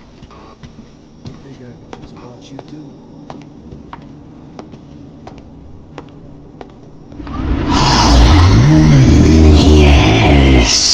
Murdered Soul Suspect is one of the most unique single-player games ever made, because the entire hook is that you die in the very first minute of the game, and then you have to solve your own murder as a ghost. It is a straight-up supernatural detective noir mystery that trades in complicated combat for pure atmosphere and clue solving. You play as Ronan O'Connor, who is a detective with a troubled past, and he gets thrown out a window and killed by a serial killer known as the Bell Killer in Salem, Massachusetts. Since he is killed before his time, Ronan gets stuck as a ghost, and he cannot rest until he figures out who killed him and why. The gameplay is what makes this game so cool, because since you are a ghost, you can literally walk through walls and pass through almost any solid object, which totally changes how you explore the environment. You spend the whole game possessing living people to read their minds and figure out what they know, or subtly influencing them to get them to remember a clue. The main loop is going to a crime scene and gathering evidence like notes and objects, and then you piece them together in your mind to make a deduction about the killer. It is a chill and thoughtful game that lets you focus on being a detective instead of just constantly shooting bad guys. The atmosphere is absolutely top tier because the game takes place in Salem, which is already known for its history of witches and the supernatural, so the setting just fits perfectly. The city is dark and rainy and moody, and you're constantly seeing the ghostly remains of other dead people or weird supernatural portals that give you hints about the spirit world. You do run into these shadow demons sometimes that will try to drag your soul away, and those encounters turn into little stealth puzzles where you have to sneak up behind them and banish them. The combat against the demons is pretty simple and not the best part of the game, but it is just enough to break up the clue finding sections. Honestly, the game got some bad reviews because the puzzles are kind of easy and the demon fights are basic, but the story and the dark vibe are what carry the whole experience. It is a shorter game that you can definitely beat in a weekend, and it is perfect if you just want to sink into a really dark and unique mystery where you get to use weird supernatural powers to solve a crime. You will stick with it just to figure out who the Bell Killer is and see the final twist.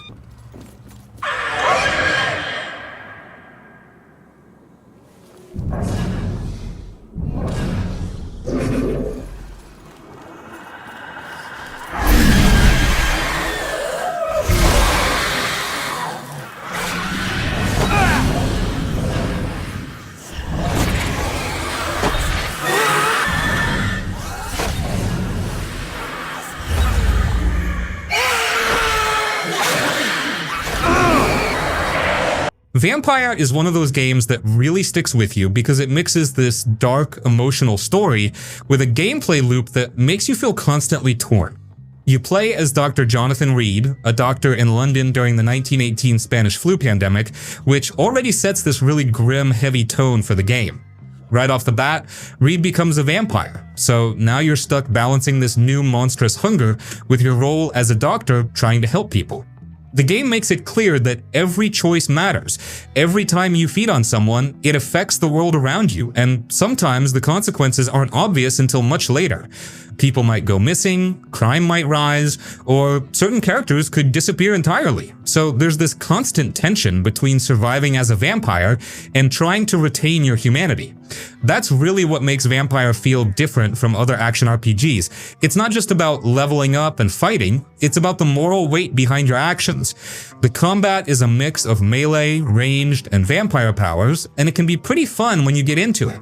You've got swords, stakes, and guns, but also powers like dashing across the battlefield, summoning mist, or freezing enemies, which makes fights feel varied if you pay attention to what works best against different enemy types. That said, the combat isn't flawless. Some fights can feel repetitive, especially in the middle of the game, and boss battles sometimes rely more on spongy health bars than actual strategy. But overall, the combination of powers, gear, and leveling makes it feel like you're customizing your vampire in a way that fits your playstyle. You can focus on raw strength, stealthy attacks, or powers that let you control the battlefield. The RPG and choice systems are where Vampyr really shines. Every character you meet has a story, and the game keeps track of their relationships, secrets, and even how important they are to the community. Feeding on someone might make your life easier in the short term, giving you more XP and stronger abilities, but it could also destabilize a whole area of the city. Certain districts can get darker or lose key characters, which can even affect the ending you get. It's not just good or bad choices, it's shades of gray, and that makes you think carefully about what you do. The writing can get a bit hit or miss at times, and some side characters don't get fully fleshed out, but the main story and emotional weight are genuinely engaging. The world of Vampyr is another highlight. London is dark, rainy, and foggy, which makes the atmosphere feel dense and oppressive, perfectly matching the tone of the Spanish flu pandemic. Streets are empty or filled with scared, sick people, gangs are roaming around, and there's this constant feeling that the city is barely holding itself together. The visuals, sound design, and music all reinforce that sense of unease. You'll often hear coughing citizens, distant screams, or the quiet dripping of rain on cobblestone streets, which just makes exploring feel alive. It's a world that rewards paying attention to small details like overhearing conversations or discovering secrets in back alleys, which makes it feel lived in rather than just a backdrop for action. That said, Vampyr has its flaws, and it's worth being honest about them. The pacing can be uneven, there are stretches where you're grinding through similar side missions, or walking long distances between story beats, and the combat can start to feel stale over time. Some of the character interactions and dialogue don't hit emotionally as hard as they should, and a few narrative threads feel unfinished or rushed. Even with the morality system, some choices don't feel as impactful as you hope until much later, which can be frustrating if you're trying to see immediate consequences. But even with those flaws, the game's combination of story, choices, and world building keeps you invested. By the end, Vampyr isn't just about fighting monsters or leveling up, it's about living in a world where every decision has consequences, where surviving as a vampire is in direct conflict with helping people, and where the city itself almost becomes a character. It's dark, messy, and not always perfect, but that's part of its charm. The tension, the moral dilemmas, and the atmosphere make it a game you remember long after you put the controller down, even if some moments frustrate you or feel incomplete.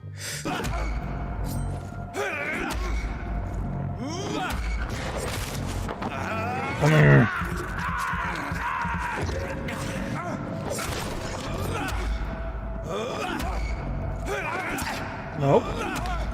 Prototype is a game that basically lets you live out your fantasy of being an absolute super monster that destroys everything in sight, and it is one of the best power trips in gaming history. The developers at Radical Entertainment went all out to make a game about speed, chaos, and pure destruction, and it is just a non-stop good time. You play as Alex Mercer, who wakes up in a morgue in New York City with total amnesia, but he has these insane powers where he can shapeshift his body into deadly weapons. The story is a mystery where Alex has to figure out who he is and why the entire city has been quarantined by the military because of a massive virus outbreak. The gameplay is what sells this game because your movement is absolutely incredible. You can run straight up the side of any skyscraper, including the Empire State Building, in just a few seconds, and then glide across the entire city faster than any helicopter or car. It is just so much fun to ignore traffic and jump 100 stories in the air. The combat is incredibly brutal and messy because you can change your arm into huge claws, a giant blade, or hammer fists that slam into the ground and launch cars. You are constantly fighting the military who are throwing tanks and missiles at you, and also hordes of giant infected monsters. The main mechanic of the game is called consuming people, because Alex needs to eat living things to heal himself and get stronger. When you consume a soldier or a civilian, you instantly absorb their memories and their identity, which lets you disguise yourself as them to sneak into military bases. This is how you upgrade your powers and piece together the story, so you are constantly jumping around and grabbing specific people to learn new skills. You can go from being a regular guy to having a giant whip arm that takes down helicopters in just a few seconds, which makes you feel like an unstoppable god of chaos. The game did get some flack because the color palette is kind of bland and gray, but that dark, messy look actually fits the whole Biohazard and destruction vibe perfectly. The story can get a little complicated, but honestly, you're playing this game to run up a building, rip a helicopter out of the sky with a whip, and then throw a tank at a military base. If you want a game that focuses entirely on making you feel like the biggest monster in the city, then Prototype is the one you need to revisit. Now I gotta kill them too.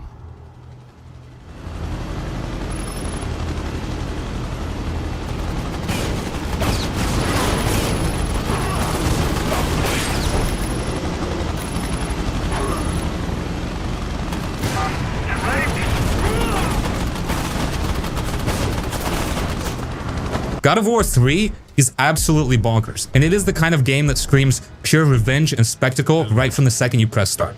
This is the final chapter of Kratos' original Greek mythology saga, and he is not messing around anymore because he literally brings the massive titans out of the underworld to climb Mount Olympus and wipe out every single Greek god. The sheer scale of this game is ridiculous, because you are not just fighting normal-sized bad guys, you are fighting gods the size of skyscrapers, and sometimes you are climbing and running across the back of an actual titan while he is scaling the mountain.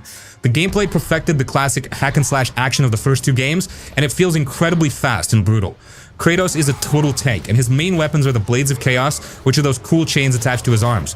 But he gets a bunch of sick new weapons too. You rip weapons off of the gods you kill, like the Claws of Hades, or the Cestus Gauntlets, which are these huge metal punching gloves. The combat relies on doing massive combos, and then finishing the enemy off with these incredible and super violent quick-time events where you are tearing things apart. It is one of the goriest games of the PS3 era, and the developers at Santa Monica Studio really leaned into the brutality. The boss fights are some of the most famous in gaming history, because the first fight against Poseidon is just an insane sequence of cinematic chaos. You also get to rip the head off the sun god Helios, and then use his head as a lantern and a flashlight, which is one of the most metal gadgets ever put into a video game. The visuals absolutely push the PlayStation 3 to its limits, and everything from the character models to the environment details looks gorgeous and incredibly detailed. Even though Kratos is just filled with blind rage and revenge, the story does a great job of making you feel the weight of his actions as he brings the apocalypse down on the world. If you are looking for pure, unfiltered epic action, where you fight mythological monsters and gods and throw them around like toys, then this is the game you need to revisit. It is the perfect conclusion to the angry Kratos story, and it is a masterpiece of over-the-top Greek mythology carnage.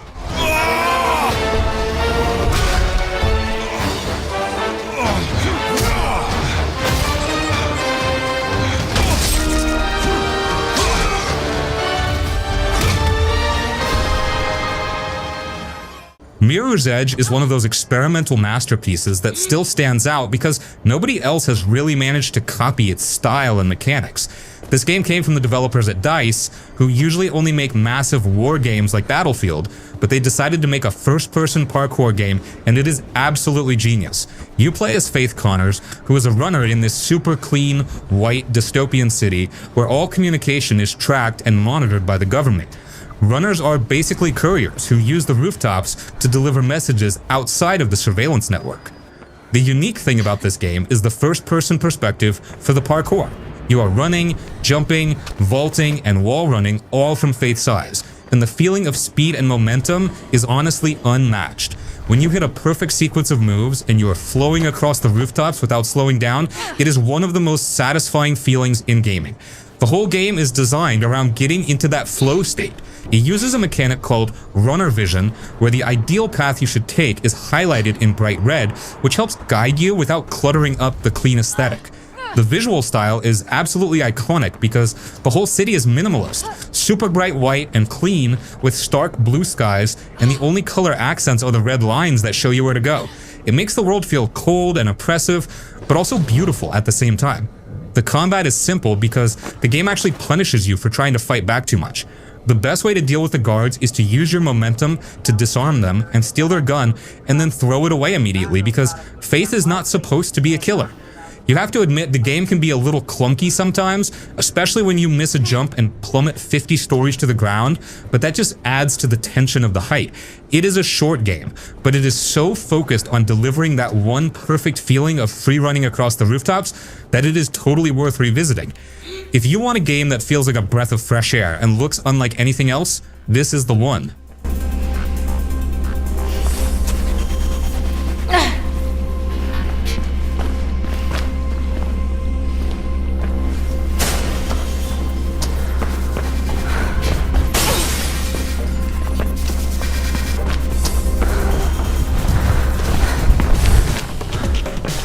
Sunset Overdrive is a game that just refuses to take itself seriously, and it is honestly one of the most ridiculously fun and chaotic open-world games ever made.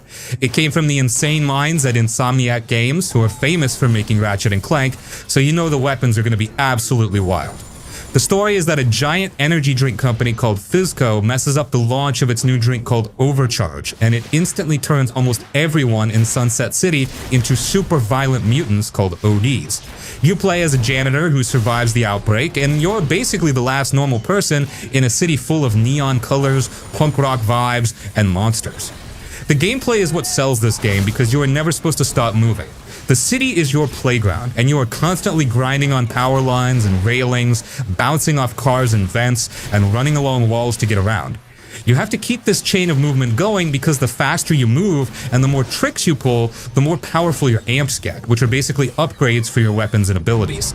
It is a shooter where traversing the environment is just as important as the combat, and when you are grinding across the rooftop while shooting enemies below, the flow feels absolutely incredible. Since it is an Insomniac game, the weapons are totally insane. Forget boring assault rifles because you are shooting vinyl records at bad guys, or using a device called the acid sprinkler that sprays acid everywhere. The most famous weapon is the TNT Eddy, which shoots teddy bears strapped with dynamite, and that just sums up the whole ridiculous mood of the game. The visuals are super bright and colorful, and the game embraces this punk rock aesthetic, which is a breath of fresh air compared to all the dreary brown and gray post-apocalyptic games. The whole game breaks the fourth wall all the time, and the humor is relentless and self-aware. When you die, your respawn animation is a different gag every time, like you emerge from a portal or a coffin, and it always makes you laugh. The missions are always super creative and over the top, and it is one of those games where you can just jump in and cause pure chaos for hours. If you want a fun game that lets you turn off your brain and just skate and shoot giant teddy bears, then you need to revisit this colorful madness.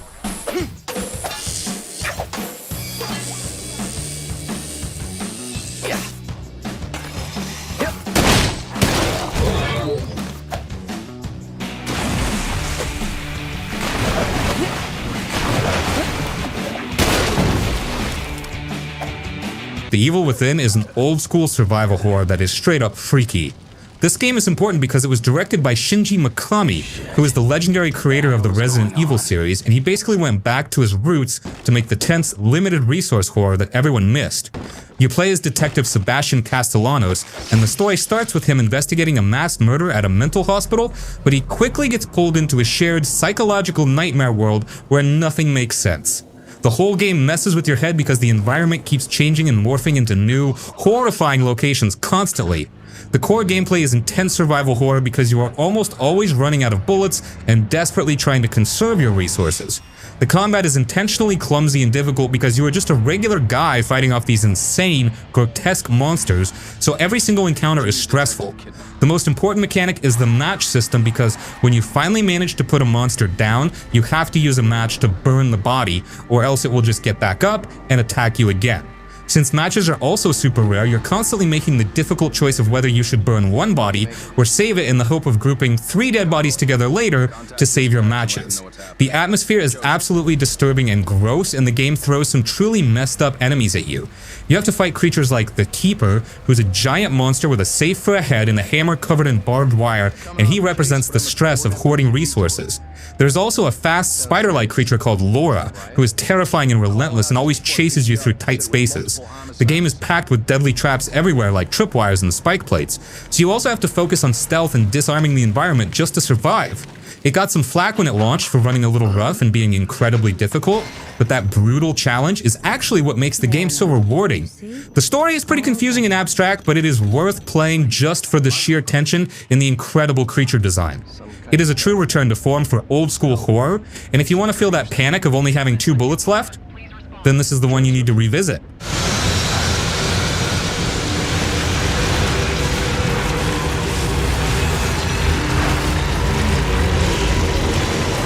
Firewatch is one of those indie darlings that hit right in the feels and redefined what people expected from a narrative adventure game back in 2016.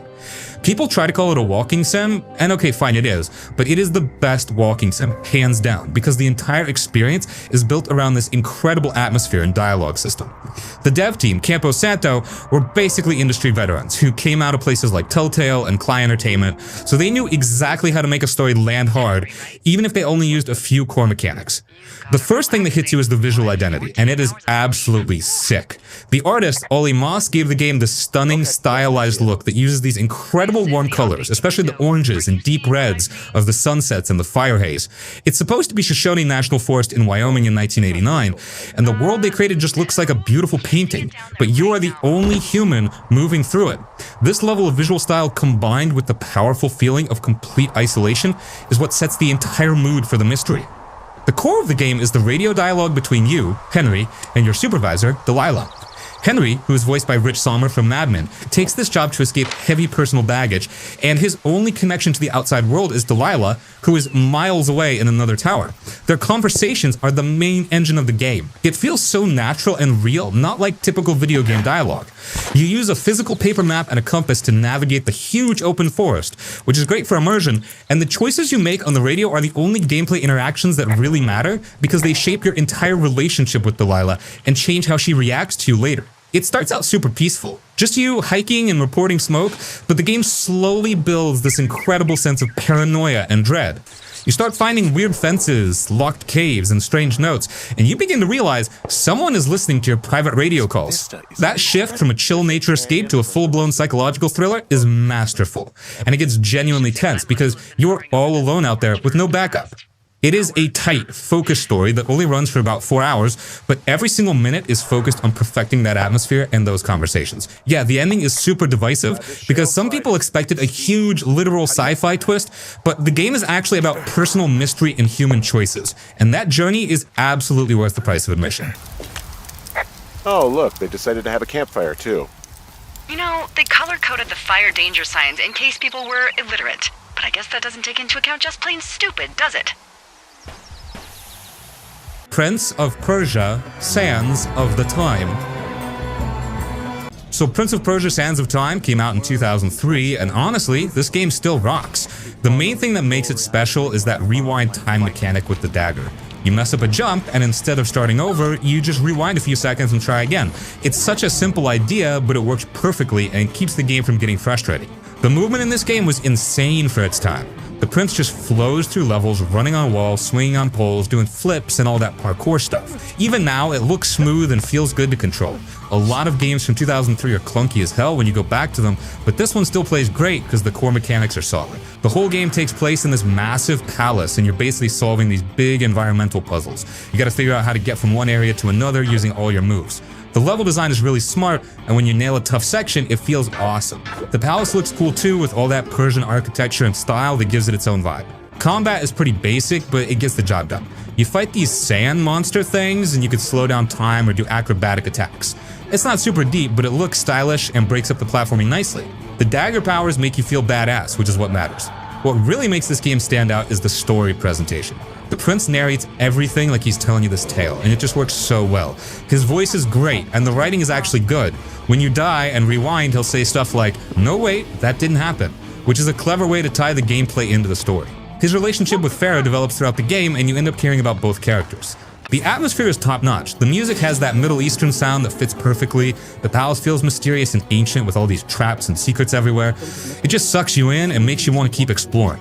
Yeah, the graphics are super dated now, textures are blurry and models are basic, but the gameplay holds up so well that you stop noticing after a while. The platforming is responsive, controls are tight, and the puzzles are clever. That's what matters more than fancy graphics anyway. The game respects your brain too. It doesn't spam markers telling you exactly where to go. You gotta look around and figure out the path yourself, which feels way more rewarding.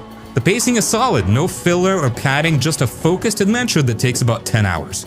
This game basically invented the parkour action game formula that tons of games copied later. Assassin's Creed took massive inspiration from it. But even with all those games that came after, Sands of Time still holds up on its own because the execution is just that good. Playing it now is still fun as hell. The movement feels great, rewinding time never gets old, and the story keeps you hooked. Good game design doesn't age, and this is proof of that. Prince of Persia: Sands of Time is a classic that's still worth playing even 20 years later.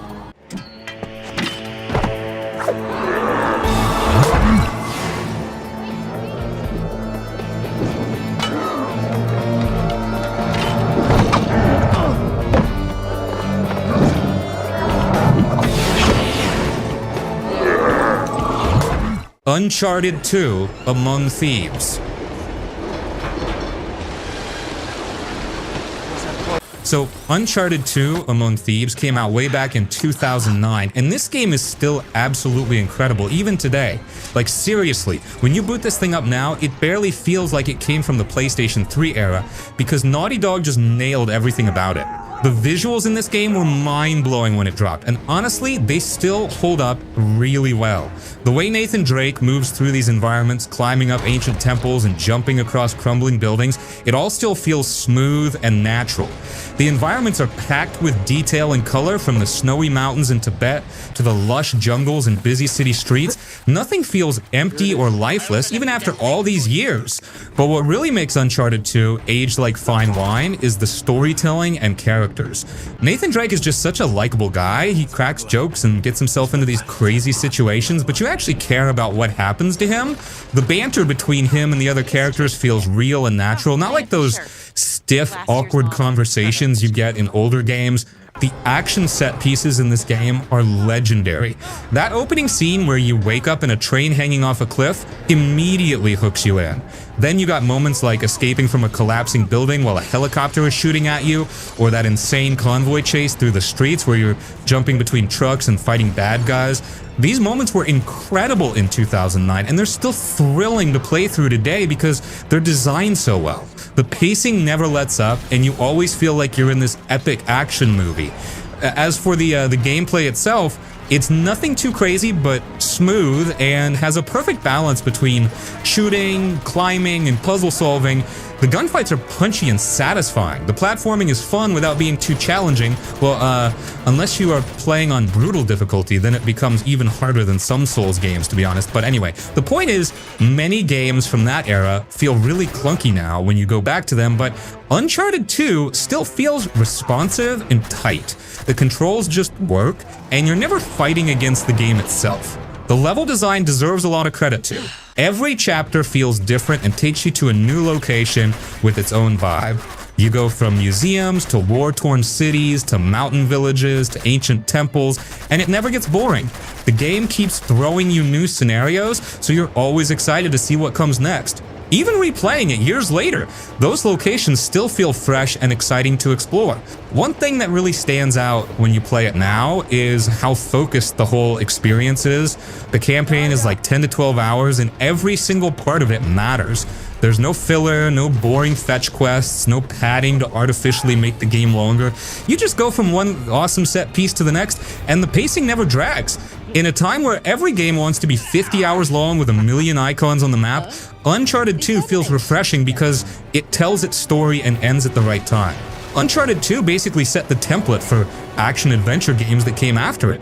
You can see its influence all over the place in modern games. It proved that you could make a game that felt like playing through a summer blockbuster movie while still having solid gameplay mechanics. Tons of games tried to copy this formula, but very few pulled it off as well as Naughty Dog did here. Also, technically, when the game came out, Naughty Dog squeezed every last drop of power out of the PS3 hardware, and it shows. Uncharted 2 is one of those rare games that just got everything right. The action, the story, the characters, the visuals, the pacing, it all comes together into this perfect package that's just as fun to play now as it was back in 2009. It's the kind of game that reminds you why you love video games in the first place.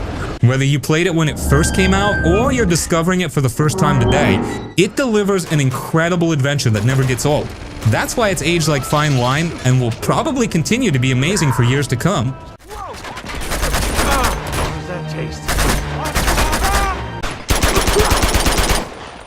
Pretty good shot for a journalist. Titanfall 2.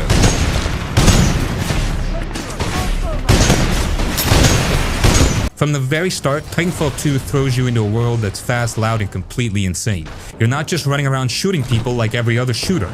The game gives you crazy movement tools that make you feel like a superhero. You can run on walls, jump really high, slide under bullets, and chain moves together in a way that makes you feel smart and powerful. And then there's the Titans, these giant walking robots that are huge, heavy, and so satisfying to control. You're not just in a mech for show. You fight side by side with your Titan, and it actually feels like a partner. You watch it move, follow your orders, and cover you in combat, and that relationship just makes the game feel alive. Also, the story is actually so good here. You play as Jack Cooper, a normal soldier who suddenly has to bond with a Titan named BT. At first it's awkward, but by the end you actually feel like you're a team.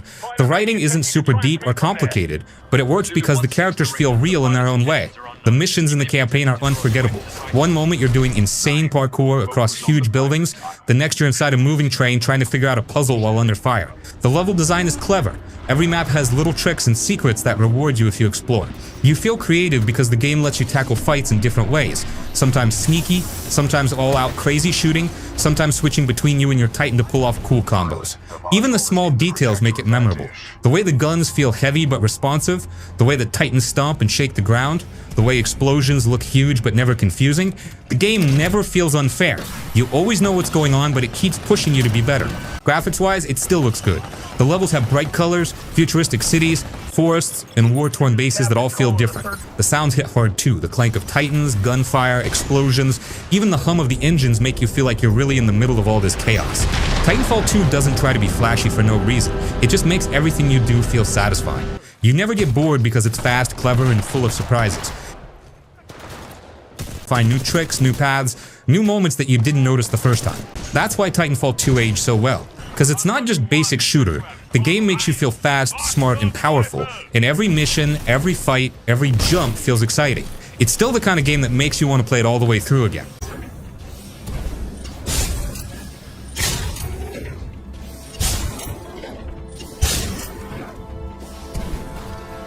Witcher 3: The Wild Hunt.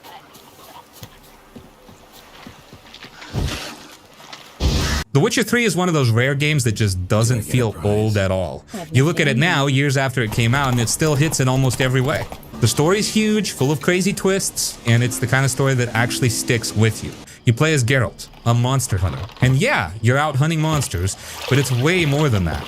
You're traveling across this massive world, meeting people with their own lives, helping some, ignoring others, and every choice feels like it actually matters. Some decisions can bite you later, some feel really rewarding, and that's the kind of writing that makes a game timeless. Even side quests feel special. You're not just killing 5 rats or running fetch quests, you might be helping a merchant with a problem that turns out to be darker than it first looks, or finding a lost kid who changes your story in a small but memorable way. The world is insane. You can ride your horse through forests, swampy lands, or snowy mountains, and each place feels different and alive. Cities feel real, full of people arguing, merchants shouting, guards patrolling, and sometimes chaos happening just in the background. The attention to detail is wild. You can just wander for hours and stumble into something interesting, and it still feels like an adventure, not filler. The weather and day-night cycle make it feel alive too. A sunny day feels peaceful, a rainy night feels tense. And hunting monsters at night in the fog is genuinely scary even today. Combat is another reason it aged so well. It's not some simple point and shoot. You have to plan, prepare your gear, pick the right sword, use magic signs, drink potions, and even set traps. Every fight feels like a puzzle in its own way, especially the big monsters. You can't just button mash, you have to think. And because there's so much variety in enemies, it never gets boring. Every fight feels satisfying, tense, and exciting. Even the visuals, voice acting, and music still hold up. Forests look dense, rivers shine, villages feel lived in, and the music is so good, it really sets the mood for every scene. Geralt's world is messy, dangerous, but also beautiful. And it's that mix that makes the game still feel alive today. Basically, The Witcher 3 aged like fine wine because it got almost everything right. Story, world, characters, combat, and even the little details you notice when you're just wandering around. You can jump back into it now and it still feels massive, exciting, and completely alive. You can replay quests, wander into new areas, and discover stuff you missed the first time. That's why it's still one of the best games ever made, and why it holds up even today. In one piece. I shall be waiting.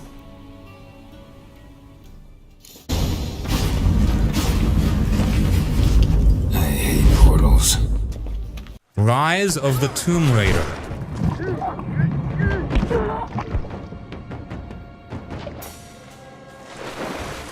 So Rise of the Tomb Raider came out in 2015, and this game is absolutely stunning even today.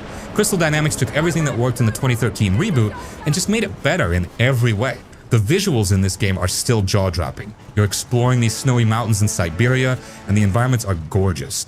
The way snow looks and behaves is insane. Laura leaves footprints that actually sink in realistically, and snow clings to her clothes and hair. The lighting is beautiful, especially when sun breaks through the trees and frozen forests. Even now, this game can compete with stuff that came out recently because the art direction and technical work are just that good. The tombs in this game are finally actual tombs worth exploring. The 2013 game was criticized for not having enough tomb raiding, and Ryse fixed that completely. The optional tombs you find are these massive puzzle-filled areas that feel like actual ancient ruins. You're figuring out how to use physics and the environment to reach treasure, and it's so satisfying when you solve them. These tombs are the highlight of the game, and they really make you feel like you're discovering something that's been hidden for centuries. The gameplay loop is addicting and satisfying. You're exploring areas, gathering resources, crafting better gear, unlocking new abilities, and finding secrets everywhere. The semi-open areas give you room to explore and approach situations differently. You can go in stealthy, pick enemies off with arrows, or just start a firefight. The game rewards exploration with cool upgrades and lore that adds to the story. Combat feels really good too. The bow is still the best weapon, and landing headshots is super satisfying. You got different arrow types for different situations, and the stealth kills look brutal. Laura moves fluidly through environments, sliding under obstacles, climbing quickly, and it all feels smooth and responsive. The animations are top tier, and everything flows together naturally. The crafting system adds a nice survival element. You're collecting materials to make ammo, healing items, and special arrows. It's not super deep, but it gives you something to do while exploring and makes you pay attention to your surroundings. Finding resource dashes hidden around the map feels rewarding.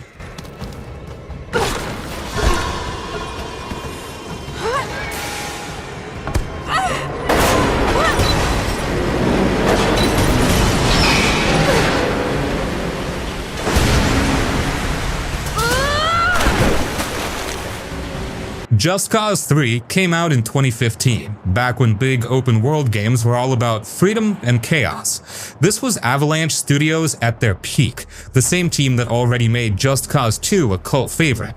Instead of changing the formula, they doubled down on what people already loved and pushed it way further. Bigger map, better physics, better movement, more things to break. The game takes place on a Mediterranean island called Medici. It is bright, sunny, and looks peaceful, but it is under full control of a brutal dictator. You play as Rico Rodriguez, and honestly, the story is just an excuse. The real goal is simple: free the island by destroying everything tied to the regime. Bases, statues, fuel tanks, radar towers, bridges. If it belongs to the enemy, the game wants you to tear it down. What makes Just Cause 3 stand out is how it treats destruction like a toy. This is not a cover shooter where you hide behind walls and play it safe. The grappling hook is the core of the whole game. You can attach enemies to objects, cars to buildings, helicopters to the ground, or two guards together and just let physics do the work. Then there's the wingsuit, which completely changes how you move. You're not running from mission to mission. You are flying across the map, diving off mountains, gliding between bases, and chaining the grappling hook mid-air to stay moving non-stop. The map itself is huge and actually fun to explore. It is full of military bases, towns, hidden challenges, and random chaos. You might start heading to a mission and suddenly see a convoy or a base nearby, and one thing leads to another. 30 minutes later, half the area is liberated and you forgot what you were doing in the first place. That kind of distraction is what this game does best. Gunplay is decent, but it's not the main attraction. Vehicles are where things get crazy. Jets, tanks, helicopters, boats, sports cars, monster trucks, everything feels like it exists to break the world around it. Explosions look great, buildings collapse, bridges fall apart, and the game engine really shows its strength here. Avalanche built their tech around physics, and Just Cause 3 is basically a showcase of that. This game also came out during a time when single-player sandbox games were still made just to be fun, not padded with live service stuff or endless grinding. You boot it up, you mess around, you cause destruction, and you log off satisfied.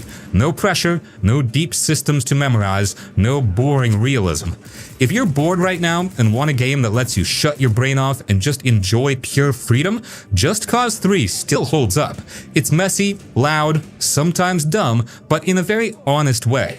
It knows what it's trying to be, and it never pretends to be anything else. Choppers are inbound. I repeat, choppers are inbound. Look, if you want a game that actually respects your time and doesn't try to sell you a battle pass every 5 seconds, you need to check out Marvel's Guardians of the Galaxy. This game came out in 2021 from Eidos Montreal, who are the same people that made those really smart Deus Ex games. Everyone was super scared before it launched because the Avengers game from the year before was such a massive dumpster fire, but this one actually ended up being a total masterpiece that nobody saw coming. The best thing about this game is that it is a pure single-player story. You only play as Peter Quill, also known as Star-Lord, but you are basically the coach for the rest of the team. You can tell Rocket to hack stuff, tell Groot to build bridges, or have Gamora slice things in half. It feels like you're actually leading a group of idiots who barely like each other. The banter is constant, and it is actually funny, not like that forced Marvel humor you see in some of the newer movies. They are always arguing and talking over each other while you walk through these crazy alien worlds that look like a neon fever dream. They also have this thing called the huddle mechanic, which is basically the coolest thing ever. When your team is getting beat up, you can call a timeout in the middle of the fight. Everyone gathers around and starts complaining, and you have to pick the right words to motivate them based on what they're saying. If you get it right, Peter flips his Walkman on and a random 80s song like Kickstart My Heart or The Final Countdown starts blasting, while everyone gets a massive power boost. Eidos Montreal actually won Best Narrative at the Game Awards, and they totally deserved it. The story is way deeper than you'd expect for a superhero game. It deals with some pretty heavy stuff like grief and loss, but it never feels depressing because the characters have so much heart.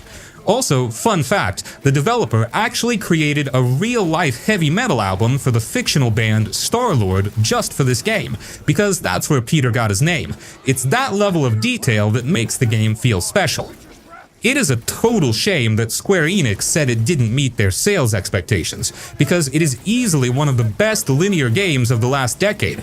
It doesn't have a boring open world full of icons to check off. You just go from one beautiful level to the next, shooting aliens with your electronic blasters and making choices that actually change how the team treats you.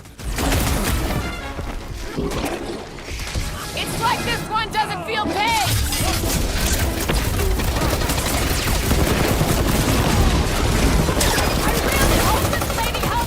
The earlier Metro games were very tight and linear, all about dark tunnels, gas masks, and slow survival. Exodus keeps that soul, but finally lets the series breathe. The devs at 4A Games moved the story out of the metro tunnels and into wider open areas, and that change alone makes the game feel fresh without losing what made it special.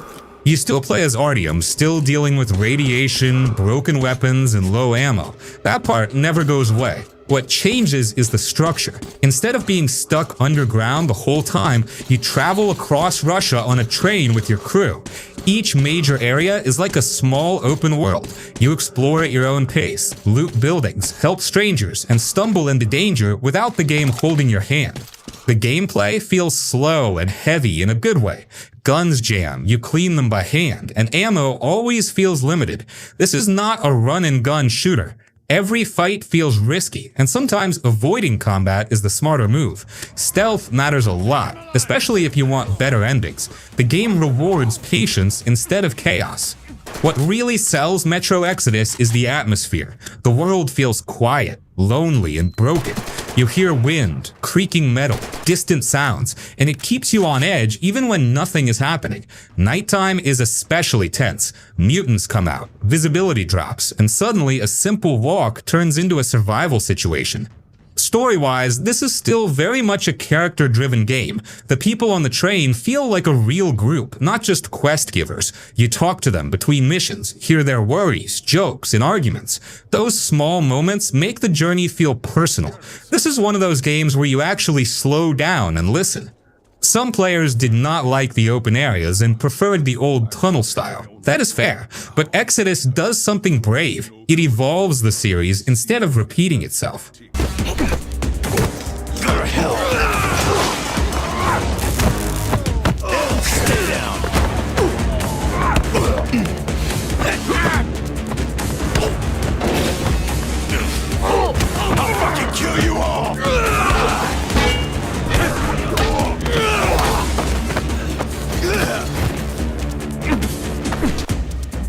Usually when you play a Mafia game, you expect to be some guy in a fancy suit named Joey eating pasta and talking about the family, but they threw all of that out the window. They put you in the shoes of Lincoln Clay, a black Vietnam veteran in 1968, and they basically made a game about burning down the entire Italian mob from the outside. It's a revenge story that is so mean and so violent it makes the first two games look like a cartoon. The developers really put their soul into making New Bordeaux feel like a real place. It is probably the most atmospheric city I've ever seen in a sandbox game. You've got the jazz clubs, the swampy bayous, and the constant tension of the late 60s. The music is also just insane. They must have spent half the budget just getting the rights to the songs. You'll be driving a stolen muscle car while Paint It Black by the Rolling Stones is playing, and for a second you actually feel like you're in a high-budget movie. It's peak vibe gaming, even if the graphics have some weird lighting issues where the sun looks like a nuclear bomb is going off. Now, everyone complains that the game is repetitive, and yeah, it kinda is. You basically spend 30 hours doing the same three things: killing drug dealers, blowing up crates, and interrogating guys in the back of a car. But honestly, the combat is so heady and satisfying that I didn't even care. Lincoln Clay moves like a freight train. When you do a stealth kill, he doesn't just knock them out. He uses a huge combat knife to basically delete them. It feels way more real than most games where you just hide in a bush. You're not a superhero, you're a guy who was trained by the CIA to be a one-man army, and it shows in every animation. The coolest part is the underboss system. You have to manage 3 different lieutenants. Cassandra, Burke, and actually Vito Scaletta from Mafia II makes a comeback. When you take over a district, you have to decide who gets to run it. If you keep giving all the land to Vito because you like him, the other 2 will get pissed off and eventually they will literally betray you and you have to kill them. It's a great way to make your choices actually feel like they matter. Plus, the way the story is told through these fake documentary interviews from the future is genius. It makes the whole game feel like a true crime special on History Channel. Even though it had a rocky launch with a lot of bugs, the definitive edition fixed a lot of that junk. If you want a game with an actual story that has something to say, and you don't mind a bit of a grind, this is the one. It's gritty, it's loud, and it has the best ending of any open-world game in that era. It's basically a middle finger to the traditional mob story, and that's why it's awesome. Respawn Entertainment clearly went bigger this time. More planets, bigger areas, deeper combat, and more freedom in how you play. It is still very much a single-player Star Wars game. No live service nonsense, no multiplayer focus, just a full story-driven experience. You play as Cal Kestis again, but this is not the same kid from the first game. He's older, more confident, and way more dangerous. The story takes place years after Fallen Order, and you can feel the weight on him. The Empire is still everywhere, and surviving as a Jedi is getting harder, not easier. Combat is where Survivor really shines. The lightsaber system is expanded with different stances, and they actually change how the game feels. You can play fast, slow, heavy, defensive, whatever fits you. Switching styles keeps fights fresh, and enemies push back harder than before. This is not a button mash game. Timing, blocking, and learning enemy patterns matters. Exploration is also much better. Some planets are huge, almost like mini open worlds. You have side quests, optional bosses, puzzles, and secrets everywhere. It rewards curiosity. You wander off the main path and almost always find something useful or interesting. Platforming is smoother too, and traversal feels less frustrating than the first game. A lot of people complained about performance at launch, and that criticism was fair. The game had issues. But underneath that, there is a really strong experience. The writing is solid, characters are likable, and it actually feels like Star Wars, not just a game with a skin on it. The music, sound design, and environments all sell the fantasy. It's hard to breathe. Hi-Fi Rush, this thing basically fell out of the sky in January 2023. Most games spend 5 years annoying you with trailers and delays, but Tango Gameworks just walked onto a stage at an Xbox event and said, hey, we made a new game and you can play it in 5 minutes. That kind of shadow drop almost never happens anymore because marketing teams usually want to squeeze every penny out of pre-orders. The craziest part is who made it. Tango Gameworks is the studio founded by Shinji Mikami, the guy who literally created Resident Evil. Before this, they were known for making The Evil Within, which is basically a game about being miserable in a dark hallway while monsters try to eat your face. So when they dropped this bright neon-colored rhythm game that looks like a Saturday morning cartoon, everyone was shocked. It was like seeing a goth kid suddenly show up to school in a Hawaiian shirt and start dancing. You play as this guy named Chai who wants to be a rock star, but he ends up getting a music player fused into his chest by a corrupt tech company called Vandalay. Now the entire world moves to the beat of the music. The trees sway to the beat, the machines stomp to the beat, and even your attacks are way stronger if you time them with the song. It's basically a character action game like Devil May Cry, but you have to have rhythm. The soundtrack is also legendary with bands like Nine Inch Nails and the Black Keys just blasting while you're destroying robots with a guitar made of scrap metal. But we have to talk about the corporate drama because it is honestly insane. Microsoft owned the studio and the game was a massive hit. It won awards, it had millions of players, and everyone loved it. Then, in a total villain move, Microsoft decided to shut down Tango Gameworks in 2024 anyway. It made absolutely zero sense and the entire internet was furious because it felt like the developers were being punished for actually making a good game. The game itself is pure joy. The animation is so smooth that it looks like a high-budget movie, and the characters actually have personalities that aren't just tough guy tropes. There's a robotic cat named 808 that helps you out, and she is basically the mascot of the year. If you want a game that feels handmade and creative instead of just another boring open-world checklist, you need to play this. It is easily one of the best things to come out of the Xbox era, even if the corporate bosses tried to kill it off. Roper, clean up this mess. Cat time. Let's go. If you've ever watched a Jackie Chan movie or The Raid and thought, I could totally do that, Sifu is here to prove that you absolutely cannot. This game is a brutal reality check. It was developed by a French indie studio called Slow Clap and released in 2022. These are the same people who made Absolver, so they've basically spent their entire professional lives obsessing over how to make digital people punch each other in the most realistic way possible. The story is a classic Pac-Man kung fu revenge tale. Your family is murdered by 5 martial arts masters, and you spend your whole life training to hunt them down. But here's the hook that makes the game legendary. You have a magic pendant that lets you come back to life every time you die. The catch is that every time you resurrect, you age. You might start the first level as a 20-year-old kid, but if you suck at the game, you'll be a 75-year-old man with a white beard by the time you reach the second boss. As you get older, you hit harder because you're wiser, but your health bar shrinks because, well, you're an old man.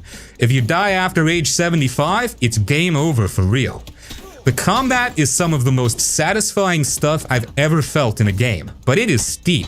It's not a button masher. If you just walk into a room and start spamming square, a random guy with a lead pipe will absolutely humble you. You have to learn how to parry, how to structure your defense, and how to use the environment. You can kick a footstool at someone's shins, slam their head into a counter, or catch a bottle out of midair and throw it back. It's pure choreography. When you finally get into the zone, you feel like John Wick, but until then, you're basically a human punching bag. When the game first launched, it didn't even have difficulty settings. It was basically the developers saying, get good or get old. People complained so much that they eventually added an easier mode, but honestly, the struggle is the whole point. There's this one level called The Club that became famous because it was a total brick wall for players. People were reaching that boss at age 25 and leaving at age 70. It's a total test of patience and muscle memory.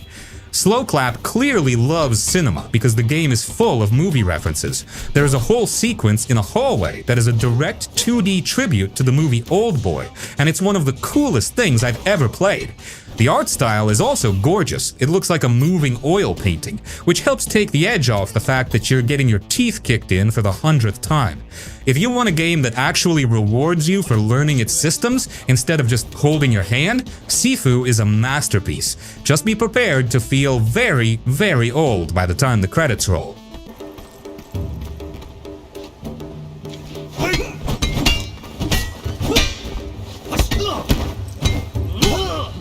Like a Dragon, Ishin? Look, if you've ever played a Yakuza game and thought, this is cool, but I wish everyone had katanas and wore kimonos, then Like a Dragon, Ishin is exactly what you need. This game has a wild history. It originally came out back in 2014 only in Japan, and for years, Western fans were basically begging RGG Studio to translate it. We finally got this Unreal Engine 4 remake in 2023, and honestly, it's like a fever dream for anyone who likes samurai movies. The developers did something hilarious here. Instead of making new characters, they just took the famous faces from the main series and cast them as historical figures from the 1860s. So you're playing as Sakamoto Ryoma, but he looks and sounds exactly like Kazuma Kiryu. It's basically the Yakuza Cinematic Universe actors putting on a school play about the end of the samurai era. You've got Majima running around as a high-ranking captain of the Shinsengumi, and seeing these legendary tough guys in historical outfits is just pure fan service that actually works. The combat is where things get really stupidly fun. You aren't just swinging a sword, you have 4 different styles you can switch between on the fly. You've got the swordsman style for classic duels, gunman where you literally just spam a revolver at people in the 19th century, and wild dancer where you use a sword in one hand and a gun in the other while spinning around like a deadly ballerina. It's fast, it's gory, and it's got all those heat actions where you do stuff like shove an orange into a guy's mouth and then punch it. It's peak RGG Studio nonsense. What makes this a great boredom killer is the sheer amount of side content. This studio is the king of distractions. You can spend 5 hours doing the main plot about political revolution and betrayal, and then spend the next 10 hours running a farm, cooking vegetables, and trying to pay off a debt for a girl named Haruka. Or you can go to the racing track and bet on chickens. I'm not even kidding. You can also collect trooper cards, which let you summon special powers in battle. Some of them literally let you shoot lightning out of your hands. It makes zero sense historically, but it's so fun, you just stop caring. This was a big moment for Sega, because it proved that Western audiences actually want these weird historical spin-offs. The game is a bit stiff in places because you can tell it's an older game design wearing a fresh coat of paint, but the heart is there. It's got that perfect mix of super serious drama about honor and absolute idiocy in the streets. If you want a game where you can feel like a legendary swordsman one minute and a world-class interior designer for a doghouse the next, this is the one. 江戸から土佐に戻って早々、なんであんな真似をした？あ？どうして下級武士の分際で上司に立てつくような真似をしたのかって聞いてんだ。あDevil May Cry 5, after years of silence and mixed feelings around the reboot, this game felt like a proper return. It sticks to what made Devil May Cry famous in the first place: fast combat, stylish action, over-the-top characters, and zero shame about being a video game. The structure is very straightforward. You move from mission to mission with no open-world fluff. Each level is built around combat arenas, short exploration, and boss fights. That sounds simple, but it works because the real depth is in how you fight, not where you go. The game constantly pushes you to play better and not just survive. Combat is the heart of everything. You play as multiple characters, and each one feels completely different. Nero uses mechanical arms that change how you attack and move. Dante is basically a walking combat system with multiple weapons and styles you can swap between in real time. V fights in a very strange way, commanding demons while staying back. It sounds messy, but once it clicks, it feels amazing. What makes DMC5 special is the style system. The game is always judging how cool you play. You can beat enemies by mashing buttons, but the game clearly wants more from you. Mixing moves, staying aggressive, and not getting hit turns fights into something almost like a rhythm game. It is not about realism, it is about looking cool and feeling in control. Story-wise, it is ridiculous, and that is the point. Demons, family drama, giant swords, stupid jokes, dramatic music, it fully embraces its own tone and never apologizes for it. The characters know how over-the-top everything is, and that confidence carries the whole game. As a single-player game today, Devil May Cry 5 still hits hard. It loads fast, respects your time, and gives you pure gameplay without distractions.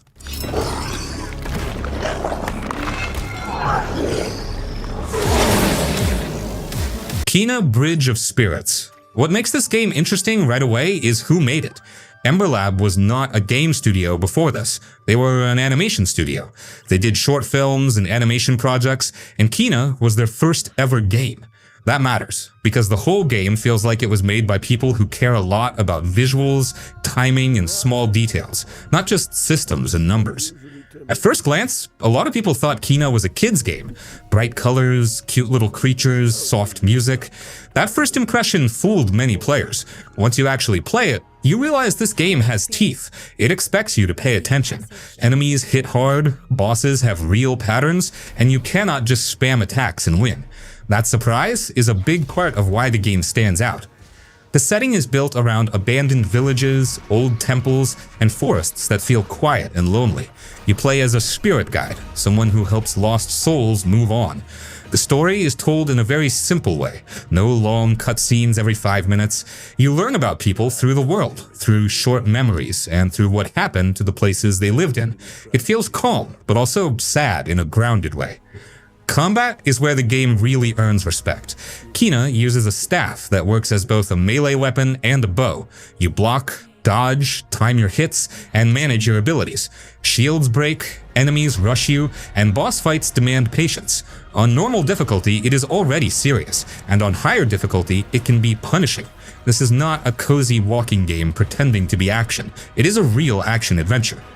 The rot creatures are more than just visual fluff. They are part of the gameplay loop. You collect them by exploring, solving puzzles, and helping the world heal.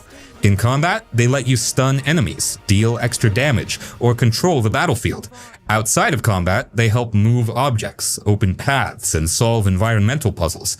They tie exploration, combat, and progression together in a clean way. The structure of the game is also very focused. You have hub areas that slowly open up as you gain new abilities. You revisit places, find hidden areas, optional fights, and small side stories. It never feels bloated. There's no pointless loot, no endless side quests, no systems fighting each other. Everything feeds back into the main experience. Kena came out during a time when a lot of games were chasing size instead of quality.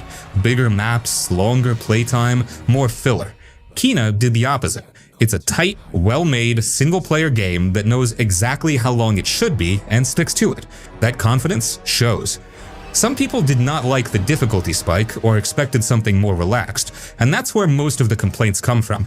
But if you approach it as a focused single-player adventure with real combat and strong art direction, it holds up extremely well today.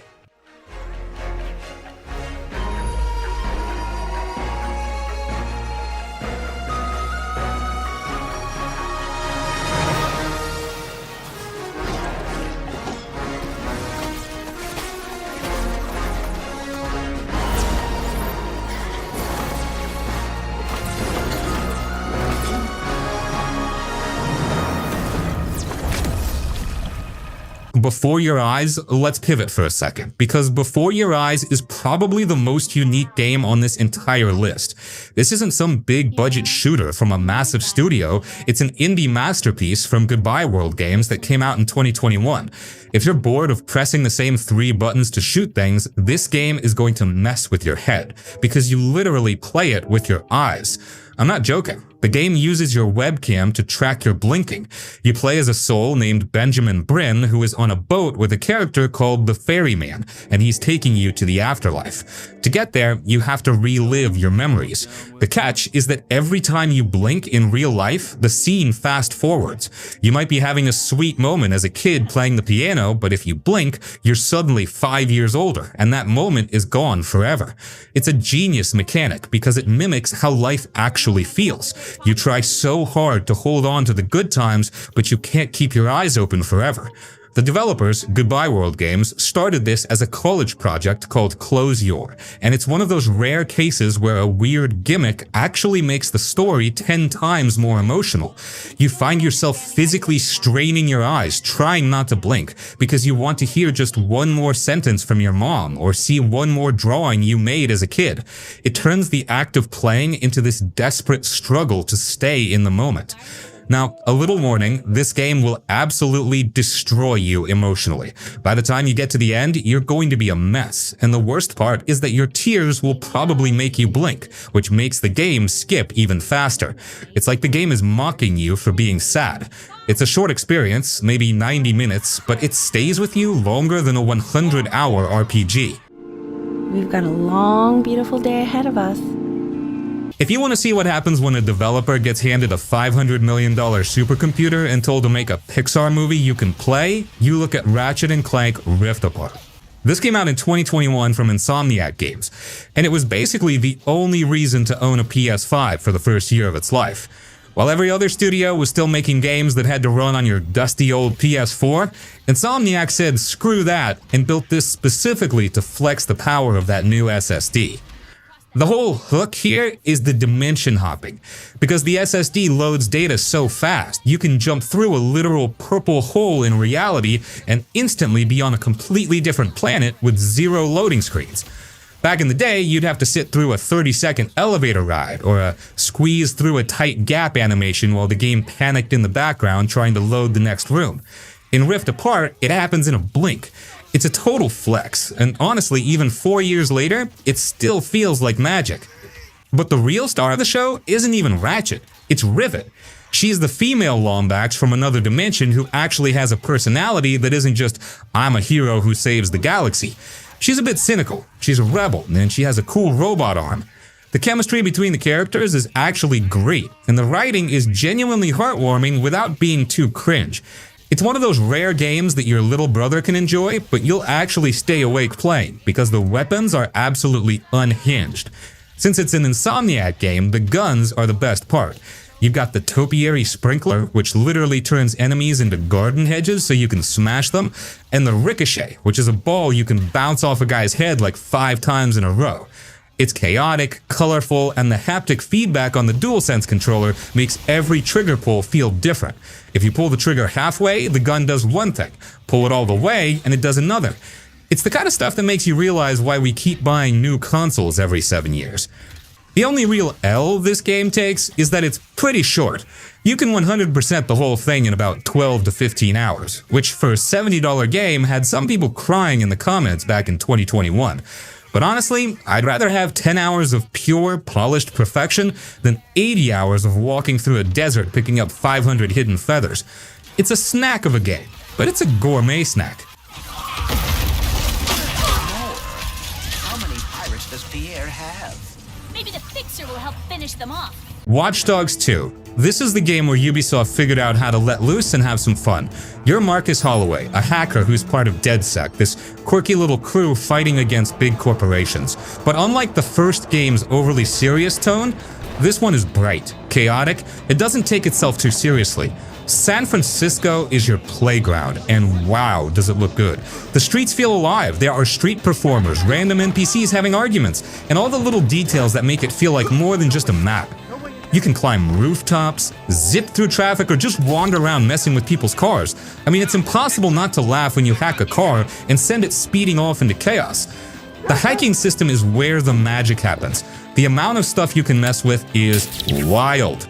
You can set traps, cause blackouts, or remotely control vehicles. Missions let you get creative too. Sneak in with your drone, go loud with guns blazing, or just sit back and hack your way to victory. It's all about doing things your way, and that's what makes it so fun. Now, for some reason, Spleen hammered all.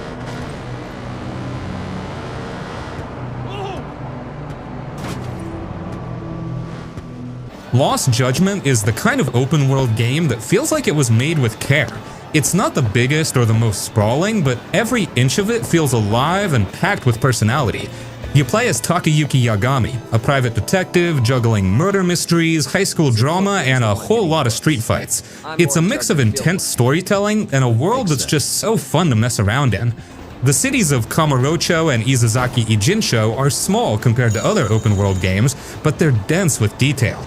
Every street feels distinct, from neon-drenched alleys to cozy bars, and there's always something happening around you. I spent hours just wandering around, checking out shops, playing arcade games, and stumbling into weird side cases. The world doesn't just exist for you to pass through, it feels like a place you live in. Combat is fast and fluid, and switching between Yagami's fighting styles adds a nice layer of strategy. You've got a mix of quick strikes, heavy hits, and crowd control moves, and you'll need all of them for the constant street brawls. It's fun, flashy, and always satisfying to pull off a perfect combo or take down a group of punks with style. What really stands out are the side activities and school stories. One moment you're deep in a murder investigation, and the next you're infiltrating a dance club or solving mysteries for a robotics team. It's a wild mix, but it works. The school stories are some of the best parts of the game. They're funny, heartfelt, and surprisingly deep. The main story is a roller coaster. It tackles heavy themes like bullying and justice, but it never feels preachy. Yagami is a great lead, and the supporting cast makes the narrative even stronger. The twists kept me guessing, and by the end, I felt like I'd been through an emotional journey. If you're into open-world games that focus on detail and storytelling over sheer size, Lost Judgment is perfect. It's got heart, humor, and a ton of things to keep you busy. Whether you're solving cases, beating up thugs, or just exploring the city, it's one of those games that feels personal and engaging.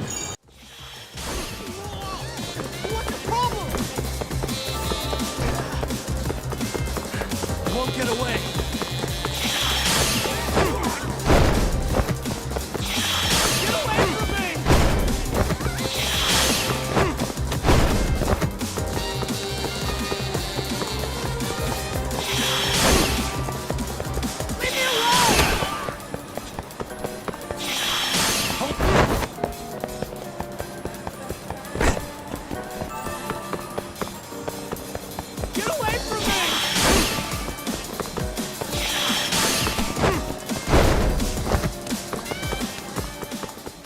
S.T.A.L.K.E.R 2, Heart of Chernobyl, isn't just an open-world game, it feels like you're stepping into a living, breathing nightmare.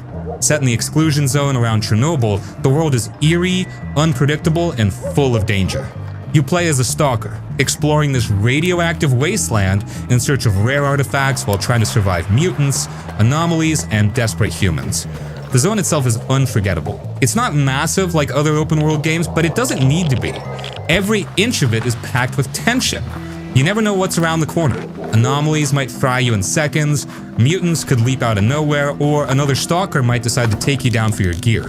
The atmosphere is incredible, from the sound of distant thunder to the creepy silence that makes you constantly look over your shoulder. Exploration feels raw and rewarding. The game doesn't guide you much, so you're left to figure things out on your own. That's part of the thrill. You'll scavenge for supplies, find hidden stashes, and pick up bits of lore that help piece together the mystery of the zone. Every step forward feels like an achievement, especially when you survive a blowout storm or make it back to safety with a valuable artifact. Combat is brutal and unforgiving. Bullets are precious, and every fight feels tense. Whether you're battling mutants or other stalkers, you need to think carefully about how to approach each situation. It's not about running in guns blazing, it's about making every shot count and staying alive. The inventory system adds to the challenge. You're always managing weight, supplies, and deciding what's worth carrying. The story is dark and full of moral gray areas. You'll meet characters who are just trying to survive, and their struggles make the zone feel more human. The choices you make aren't always clear-cut, and that adds weight to every decision. S.T.A.L.K.E.R 2 is more than just a game. It's an experience that stays with you. The mix of survival, exploration, and atmosphere makes it feel real in a way most games can't match. It's tough, it's haunting, and it's one of those open worlds you'll never forget.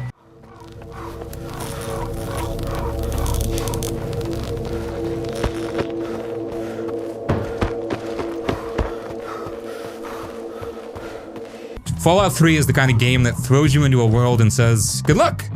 Set in the post-apocalyptic ruins of Washington, D.C., it's part RPG, part survival story, and all about what you choose to make of it. You start as a vault dweller who steps out into the wasteland for the first time, and the moment you see the sun and the destroyed landscape stretching out in front of you, you know you're in for something special. The world is massive, but what makes it stand out is how packed it is with things to discover. You can stumble into an abandoned school filled with raiders, find a radio station run by the charismatic Three Dog, or end up in Rivet City, a massive aircraft carrier turned settlement. Every location feels like it has a story, whether it's a big quest or just a sad little skeleton clutching a teddy bear in a ruined house. Combat is a mix of real-time shooting and the VAT system, which lets you pause and target specific enemy body parts. It's gory, ridiculous, and surprisingly strategic. Taking out a super mutant with a well-placed headshot in slow motion never gets old. Plus, there's a ton of customization with weapons and gear, so you can really make your character feel unique. The story pulls you in from the start. You're searching for your father, but along the way, you get caught up in the wasteland's chaos. Do you help rebuild society, or do you look out for yourself? The game doesn't tell you how to play, it gives you choices, and your decisions have consequences. Blowing up Megaton for the caps, that's on you. Helping the Brotherhood of Steel fight the Enclave, go for it. It's your story to shape. The atmosphere is top-notch. The wasteland feels lonely but alive, with a haunting soundtrack and environmental storytelling that makes every step feel meaningful. The radio stations, especially Galaxy News Radio, add a layer of charm and nostalgia that contrasts beautifully with the harshness of the world. Fallout 3 isn't just a game, it's a world you get lost in. Whether you're exploring, battling, or just listening to old-timey tunes while walking into the unknown, it's the kind of game that sticks with you. It's bleak, it's messy, and it's a masterpiece of open-world storytelling.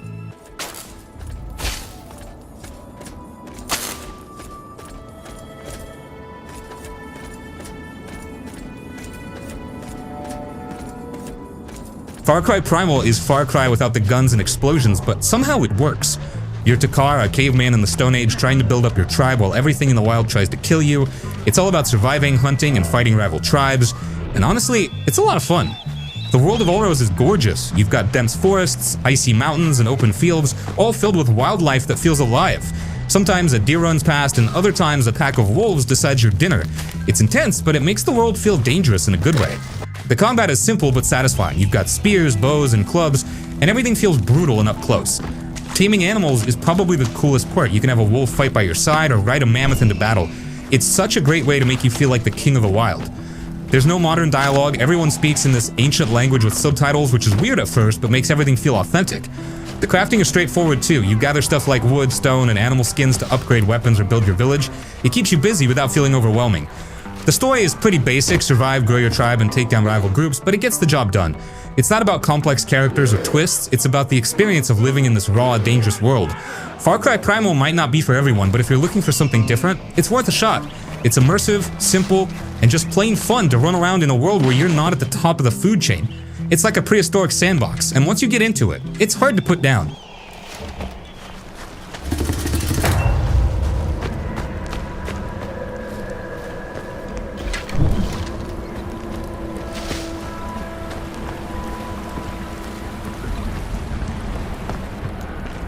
Cyberpunk 2077. I have talked about this a lot, but here we go again. So, Cyberpunk 2077 throws you straight into Night City, and wow, what a place to get lost to. You play as V, a mercenary caught in a wild mess involving a high-tech chip that promises immortality and a rebellious rocker turned digital ghost. The story starts big and just keeps going with twists and moments that really stick with you. Night City is a beast. It's not just huge, it's alive. The streets are packed with NPCs going about their day, neon signs flashing everywhere, and little things that make it feel real. You might overhear a weird conversation, stumble into a gang fight, or just stand there gawking at the skyline. It's the kind of world where you stop mid-mission just to explore because it's that detailed. The gameplay it's all about choice. You can shoot your way through, sneak around like a ghost, or go full cyberpunk with insane upgrades. Seriously, hacking the guy's brain mid-fight or slicing through enemies with mantis blades feels awesome.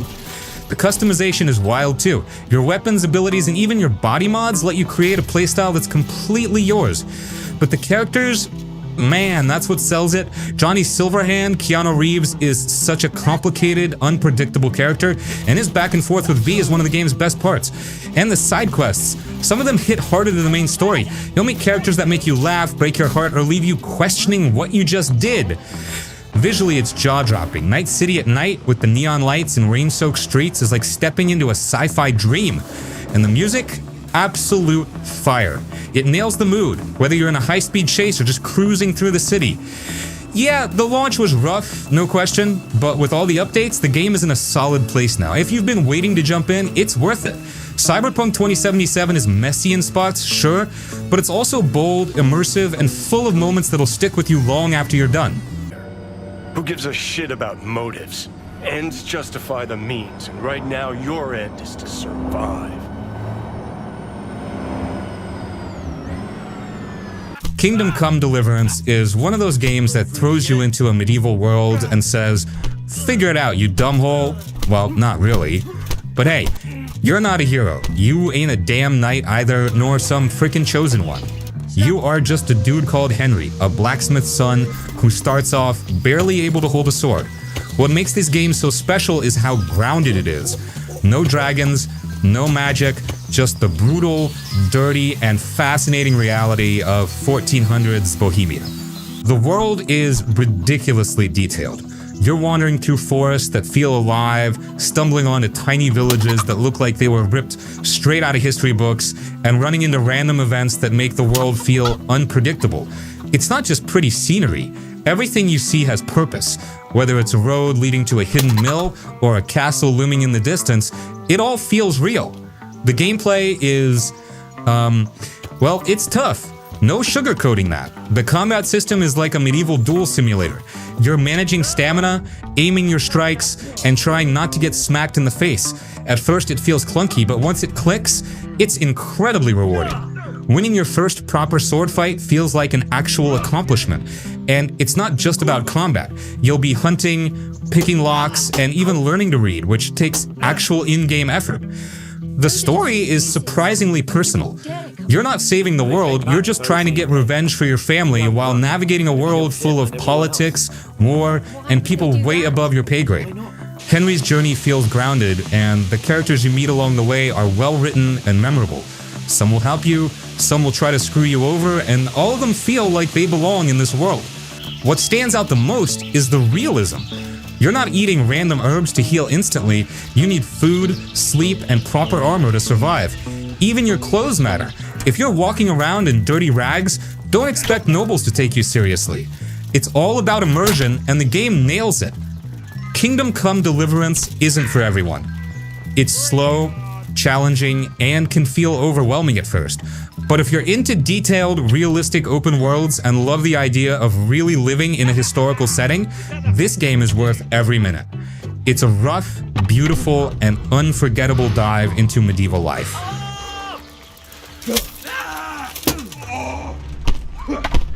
Hey! All of you, gather here! Raise the alarm! What's up? Shit yourself? Alarm!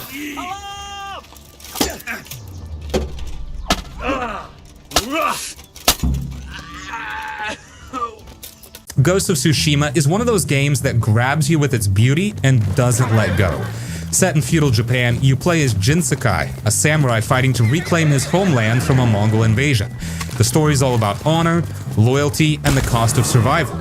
But what really shines here is the world. Tsushima Island is breathtaking. Rolling fields of golden grass, cherry blossoms floating through the air, dense bamboo forests. It's one of the most stunning open worlds I've ever seen. And it's not just pretty, it's alive. Animals lead you to hidden shrines, the wind guides you instead of a map, and every corner feels like it has a secret waiting to be found. The combat is incredible. At first, it's all about samurai duels, timing your strikes, parrying perfectly, and taking enemies down with precision. But as Jin embraces the ghost path, you unlock stealth abilities, letting you take out enemies with sneaky assassinations or tools like smoke bombs and kunai. It's a constant balance between sticking to samurai traditions or doing whatever it takes to win. Both styles feel satisfying, and switching between them keeps things fresh. The story hits hard. Jin's struggle between following the samurai code and becoming the ghost is at the heart of the game, and the characters around him like Yuna, who pushes him toward survival, or Lord Shimura, who clings to honor, make it even more emotional. It's not just about fighting Mongols, it's about the choices Jin has to make and the consequences of those choices. The side quests are worth diving into too. You'll help villagers, track down legendary warriors, and unravel personal stories that add depth to the world. Even small tasks feel meaningful because they're tied to the people and culture of Tsushima. Now, one small complaint, some side quests were pretty bland and repetitive. Enemy were also limited. I found the game lacking in that aspect. But other than that, like, visually, absolutely stunning. The game is like a moving painting. The soundtrack, with its traditional Japanese instruments, adds so much atmosphere to every moment, whether you're in a tense fight or just riding through a peaceful meadow. Also, I recently played the Iki Island and it was absolutely beautiful, so make sure to give it a try too. Maybe near the wreckage of our boat, if it washed ashore.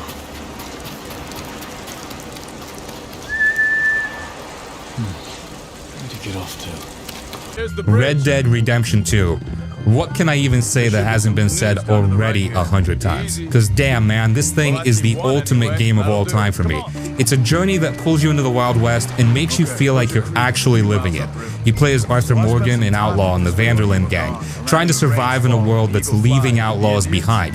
It's emotional, slow in the best way, and full of little moments that make it unforgettable. The world is huge, beautiful, and feels alive in a way that few games manage. You've got snowy mountains, swamps filled with gators, rolling plains, and dusty towns straight out of a western. It's not just about size, it's about how much life there is. You run into strangers needing help, stumble on hidden secrets, or just watch a random sunset that stops you in your tracks. Every detail, from the trails in the snow to the sound of your boots on wooden planks, pulls you deeper in. Arthur is one of the best characters I've played as in any game. He's tough but thoughtful, with a moral struggle that hits hard. The game, too, is full of memorable people. Dutch with his endless schemes, John trying to find his place, and Sadie, who's just a badass. Hanging around the camp, listening to their stories or playing cards with them adds so much to the experience. It's not just a story about outlaws, it's a story about people. The gameplay gives you so much freedom. You can rob trains, go fishing, hunt legendary animals, or just ride your horse across the map with no real goal in mind. The gunfights are intense and satisfying, especially when you use Deadeye to slow time and line up shots. And the little details like grooming your horse or choosing what kind of coat to wear in the cold make it feel more personal. The pace of the game is slow, but that's what makes it special. It doesn't rush you. You're encouraged to take your time, whether that's sitting by a campfire or wandering into a random saloon to see what's happening. It's not a game that wants you to blaze through it. It wants you to live in it. And the music? It's perfect. The soundtrack swells at just the right moments, whether you're riding across a field or in the middle of a shootout. Combined with the incredible visuals, the sunsets, the storms, the sheer beauty of the landscape, it's impossible not to get swept up in it. Hey, mister. Far Cry 5 takes the chaotic open-world formula the series is known for and drops it into the heart of rural America. Set in the fictional Hope County, Montana, you're up against a doomsday cult led by the charismatic and chilling Joseph Seed. It's all about guns, explosions, and a surprising amount of weirdness. And it works. The setting feels like its own character. Hope County is beautiful, with sprawling fields, dense forests, and winding rivers. You'll come across small towns, farms, and creepy cult outposts, each with its own vibe. The mix of natural beauty and the cult's presence creates this unsettling contrast. You're exploring this peaceful-looking place, but danger is always around the corner. The gameplay is exactly what you'd expect from Far Cry. You're taking over outposts, hunting wildlife, and blowing up everything in sight. The combat is solid, with plenty of weapons to choose from and fun ways to cause mayhem. Want to sneak in with a bow? Go for it. Prefer to drive a truck loaded with explosives straight into the enemy? That works too. The freedom to approach missions your way is one of the game's best features. The story leans heavily into the cult theme. Joseph Seed and his family of lieutenants are some of the most memorable villains in the series. Their sermons and interactions with you are unsettling, and the game does a good job of making them feel like a genuine threat. The plot isn't groundbreaking, but it has enough twists and crazy moments to keep you hooked. One of the best parts is the companions you can recruit. Whether it's Boomer, the loyal dog who steals weapons from enemies, or Cheeseburger, a massive bear who mauls anything in sight, they add a lot of personality to the game. Plus, they're actually useful in combat, which is a bonus. Far Cry 5 doesn't reinvent the wheel, but it doesn't need to. It's a game that knows what it is, a fun, over-the-top sandbox with plenty of action and chaos. If you're in the mood for a game where you can blow things up, take on a creepy cult, and explore a gorgeous world, this one's a great choice.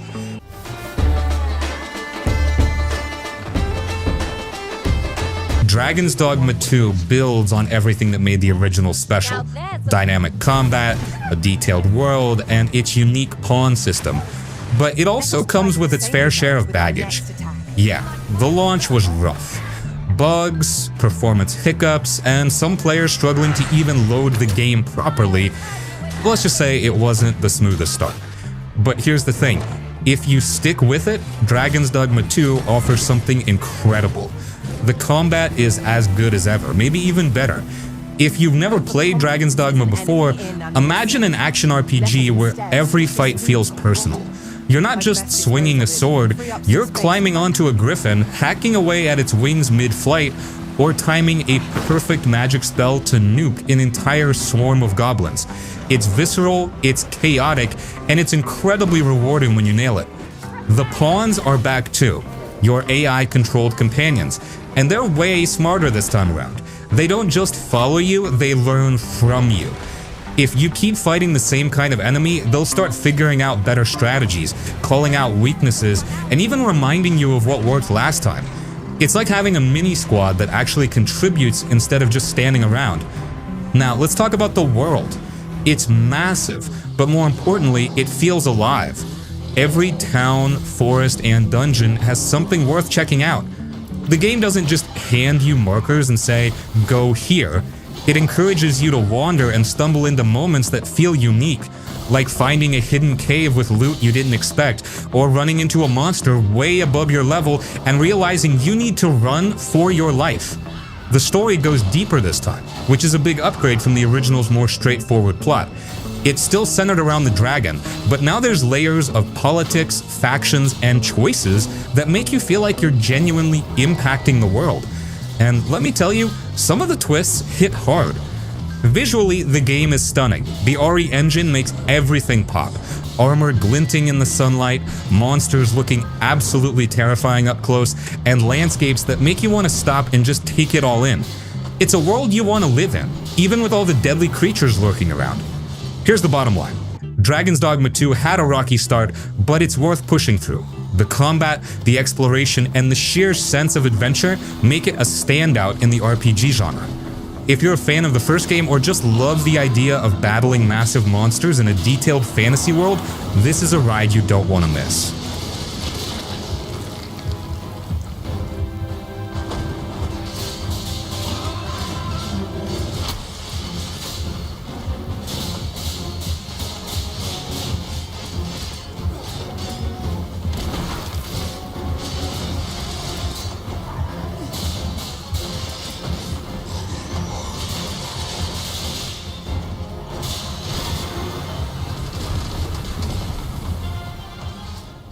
Horizon Forbidden West takes what made the first game great and cranks it up, offering a bigger, more beautiful world to explore and plenty of new challenges to keep you hooked.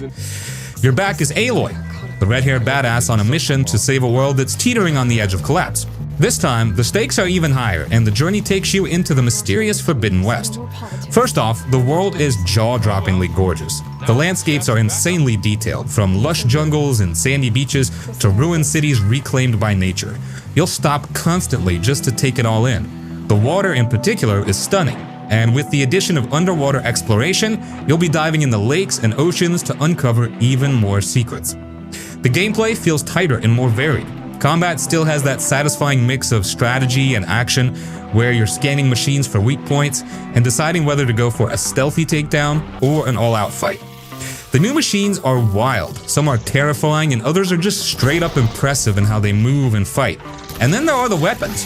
You've got new tools to mess around with, like the pullcaster to climb faster, and a glider that makes getting around so much more fun. The story is where the game really shines. Aloy is still trying to figure out the mystery of the old ones while dealing with a world full of political tensions and personal betrayals. The characters around her feel more fleshed out this time, and the stakes are much more personal. You'll meet allies that make you care about the outcome, and the villains are more layered than your typical bad guys.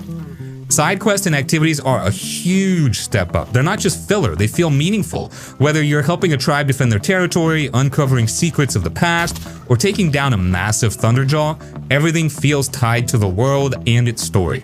Plus, the new skill trees let you tailor Aloy's abilities to your playstyle, which makes leveling up feel even more rewarding.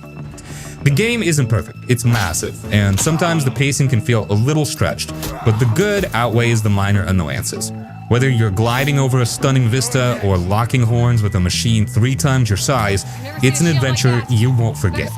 Horizon Forbidden West is a masterclass in open-world design. It's gorgeous, emotional, and full of moments that remind you why games like this are so special.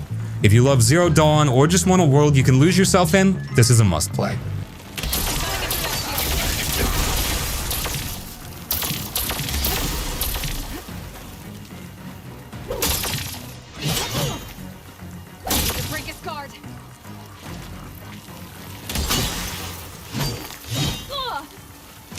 Underworld Forgotten Stories isn't just a mod for Skyrim, it's a full-blown RPG masterpiece that stands on its own. Built on Skyrim's engine, it takes you to a completely new world with its own lore, characters, and story. If you're into games that are deep, dark, and brimming with atmosphere, Underworld is a journey you absolutely need to take. The first thing that hits you is the tone. Where Skyrim often feels like a grand adventure, Underworld is heavier, more introspective. The world is beautiful, but there's this undercurrent of tension and tragedy running through everything. You'll see gorgeous landscapes, lush forests, snowy peaks, and eerie ruins, but there's always this sense that something is a little off. It pulls you in and makes you want to explore every inch of it. The story is where Underworld shines the most. It's layered, complex, and isn't afraid to get philosophical. You play as someone haunted by mysterious visions and thrown into a world on the brink of collapse. The game doesn't just hand you a hero's journey, it challenges you to question everything, from your choices to the nature of the world itself. The writing is sharp and the characters feel real, with motivations and flaws that make them memorable. Gameplay-wise, it builds on Skyrim's foundation but adds its own twists. The leveling system is completely revamped. You'll earn experience points by completing quests and exploring, not just by swinging a sword at wolves. There's a focus on choosing specific paths, magic, stealth, or melee, that feel more meaningful because of the way skills are handled. The survival mechanics, like needing food and sleep, add to the immersion without feeling like a chore. The quests are another standout. Even the side quests have depth and often lead to unexpected places. One moment you're investigating a missing person, and the next you're unraveling a conspiracy or facing off against something straight out of a nightmare. It's not about ticking boxes on a map, it's about getting lost in stories that matter. The best part? It's free if you own Skyrim. But don't let that fool you into thinking it's some throwaway project. This is a full-fledged RPG experience crafted with care and love. If you're craving a deep, emotional game with a world that feels alive and a story that makes you think, Underworld is absolutely worth your time. And honor the path Malphas has chosen for you. This is the only way of showing gratitude to all he and the Lightborn have done for us. Eric's Home, The Stolen Dream. The Stolen Dream is one of those recent games that just came out of nowhere, and it proves you don't need a huge budget or a famous name to make something incredible. It's a super smooth and absolutely amazing stealth adventure game that will grab you and not let go. The first thing you'll notice is that it's an isometric game. That just means the camera is angled from way up high, looking down on the world like you're playing with tiny, super detailed characters in a living toy city. This view isn't just for show though. It lets you see the whole area so you can peek around corners, plan your moves, and figure out the best way to get past a bunch of bad guys without being seen. It feels like you're a master chess player, always thinking 2 or 3 moves ahead. You get to play as this regular girl named Hana, but she's anything but ordinary. Her brother, Herman, is a fugitive on the run, and it's up to her to find him and get to the bottom of what's really going on. The story is a super cool mystery that gets deeper the more you play. It's not just about finding her brother, it's about uncovering a huge secret that's tied to the whole city. That's where the Stolen Dream part of the title comes from, and it's a really neat idea. The gameplay is where this game truly shines. It's all about being clever and sneaky. You can't just run in and fight. You have to hide in the shadows, climb buildings, and use the environment to your advantage. You can even throw objects to make noise and distract guards so you can slip right by them. The controls feel so perfect, making it really satisfying to pull off a perfect, silent escape. It feels like a challenging puzzle mixed with a high-stakes adventure. Underworld is gone? What's that now? I said I thought the workers had left. I can't hear you. The city of Eriksholm is a character all on its own, with a beautiful hand-drawn art style that makes every street and building feel real and full of secrets. This game is a total hidden gem, and it deserves way more love than it's getting. If you're looking for an unforgettable single-player adventure that makes you think, this is one you'll wish you had played the moment it came out. I'm asking you, why did the conveyor belt stop? And why haven't you reported it? But we were just about to. Yeah, this just happened. If we don't catch her, it's because of fools like you. Don't tell them, Princess. They'll sabotage the whole freaking mission. It just came out of nowhere. Don't do it. You'll only make things way worse. Well, it took me a minute to search my memory files, but boom! What do you know? It was right there all along. Telltale's Tales from the Borderlands. Now this one is a wild ride that's way funnier and smarter than most people give it credit for. This game is a perfect mix of story, characters, and absurd humor, all wrapped in the chaotic world of Borderlands. You're not running around shooting everything this time. Instead, it's all about the story and the choices you make, and honestly, the writing is some of the best Telltale ever did. You play as 2 main characters, Ryse, a wannabe corporate guy with big dreams and even bigger insecurities, and Fiona, a quick-witted con artist who knows how to survive in the roughest situations. Watching them clash, team up, argue, and just try to survive is hilarious and strangely heartwarming at the same time. 3, 2, 1, go!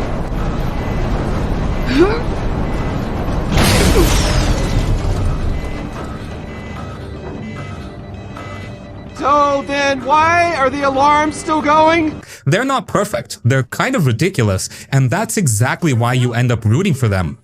The story in Tales from the Borderlands is ridiculous in the best way. You're thrown into insane situations like chasing down Hyperion secrets, conning bandits, and accidentally stumbling into life or death scenarios. But every moment is packed with humor, and the dialogue is sharp, snappy, and full of personality. Unlike a lot of games where characters just exist to move the plot, Ryse and Fiona actually feel like people you'd hang out with, even if they're a little messed up. And the way the story branches depending on your choices makes you feel like you're really shaping how things go, even if the game does it in that classic Telltale style. One of the things that makes this game shine is how it blends comedy with real stakes. You're laughing at Ryse's ridiculous corporate plans one minute, and then suddenly the stakes are high, and you're actually worried about whether someone's going to survive. It's a crazy balancing act, but the game pulls it off perfectly. And the world itself feels alive too. Even though it's a story-driven adventure, the Borderlands setting is full of life, wacky characters, weird monsters, and all the chaos you'd expect from Pandora. It never feels boring, and it keeps you guessing what's going to happen next. The visuals are classic Borderlands style, cel-shaded, vibrant, and full of detail that makes every scene pop. And the voice acting is top-notch. Troy Baker as Ryse and Damian Clark as Handsome Jack are absolute standouts, bringing so much personality and emotion to every line. You can tell the actors are having fun, and it makes the whole experience that much more engaging. Every conversation feels alive, every joke lands, and every tense moment hits just right. Even though it's technically an adventure game with Telltale's signature point-and-click style, it never feels slow or boring. The pacing is great, the chapters move quickly, and the cliffhangers at the end of each episode make you want to keep going.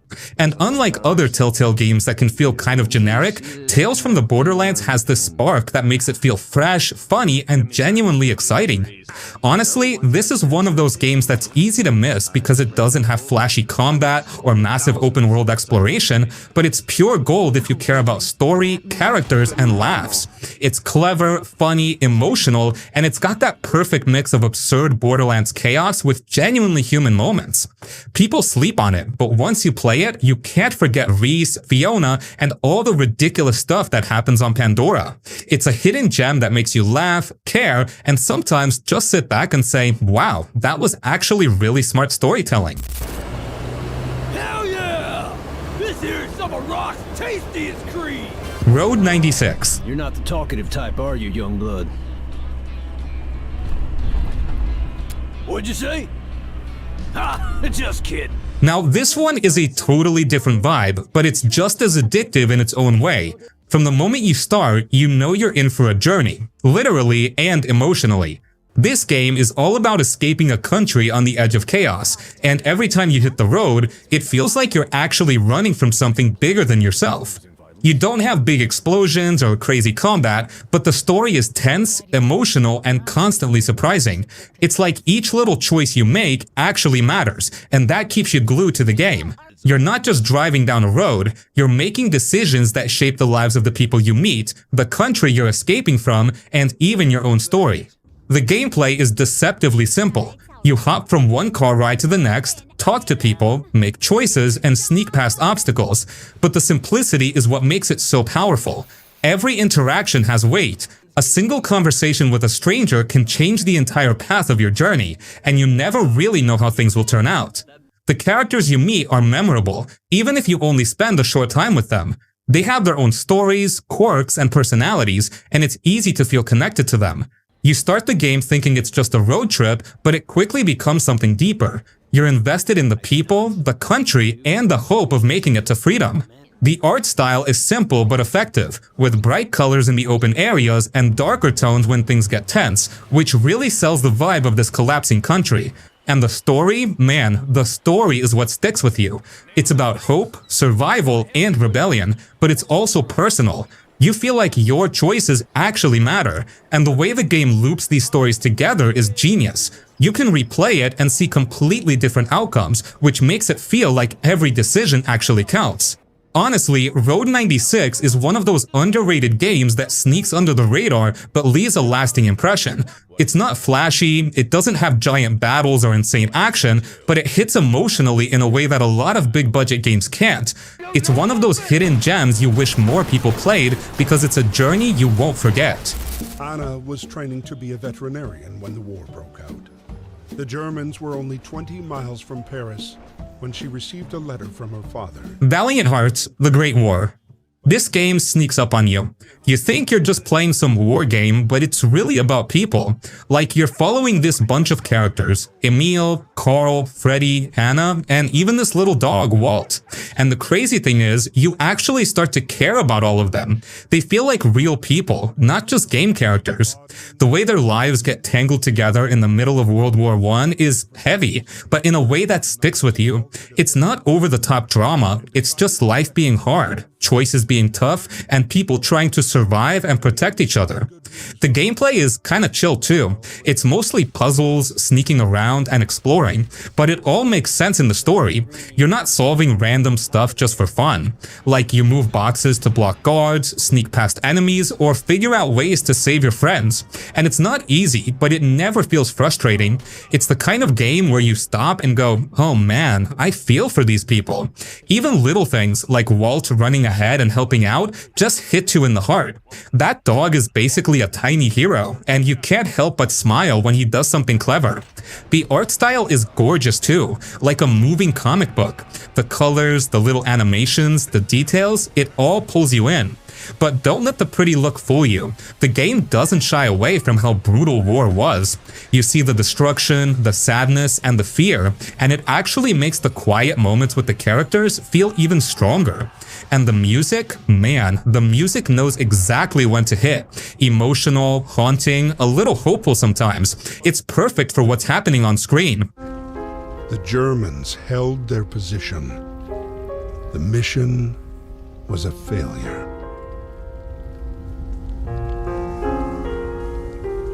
What really makes it stick though is the story. You're not just fighting battles, you're living the story of ordinary people in extraordinary circumstances. It's about love, friendship, survival, and even tiny acts of kindness. You get little glimpses of history woven in too, which makes it feel smart and meaningful. And when you finish, you just sit there thinking about the people you've met, the tough choices, and the little victories along the way. It's not flashy, it's not a bombastic action game, but it's the kind of game that leaves a mark on you. The German army was about to experiment with a new weapon near Ypres, Anna's hometown. The Council is a narrative-driven adventure game with RPG elements. You play as Louis de Rocher, a guy drawn into a secret society of super rich, powerful people in the late 18th century. The basic premise is that Louis is searching for his missing mother, but the story quickly pulls you into a web of politics, secrets, and conspiracies. You're not just sneaking around or shooting people. Most of the game is about dialogue, exploration, and making choices that actually matter. Gameplay is mostly about investigating the mansion and interacting with characters. You'll talk to everyone you meet, but it's not just small talk. You have a skill system that affects conversations, things like charm, intimidation, or psychoanalysis. Choosing the right approach can get you info, make allies, or backfire in hilarious or dangerous ways. You also look for clues, letters, hidden objects, or odd details in the environment. Finding these can completely change your understanding of a situation. The goal is to navigate this twisted, high-stakes world without getting manipulated or outsmarted. You're constantly deciding who to trust, who to confront, and how to handle delicate situations. Some chapters are tense and brainy, while others let you explore rooms and poke around at your own pace. The mansion itself is part of the gameplay, creepy, elegant, and full of secrets.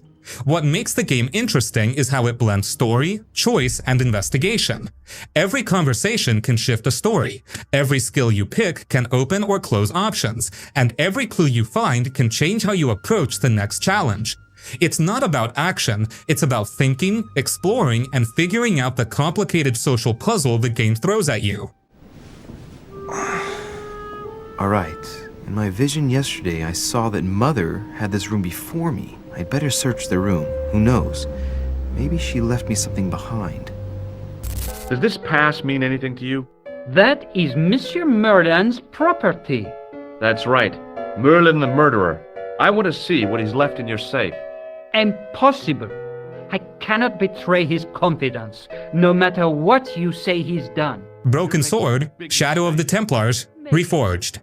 Alright, let me tell you about a game that is a total masterpiece and a true classic that's been brought back to life.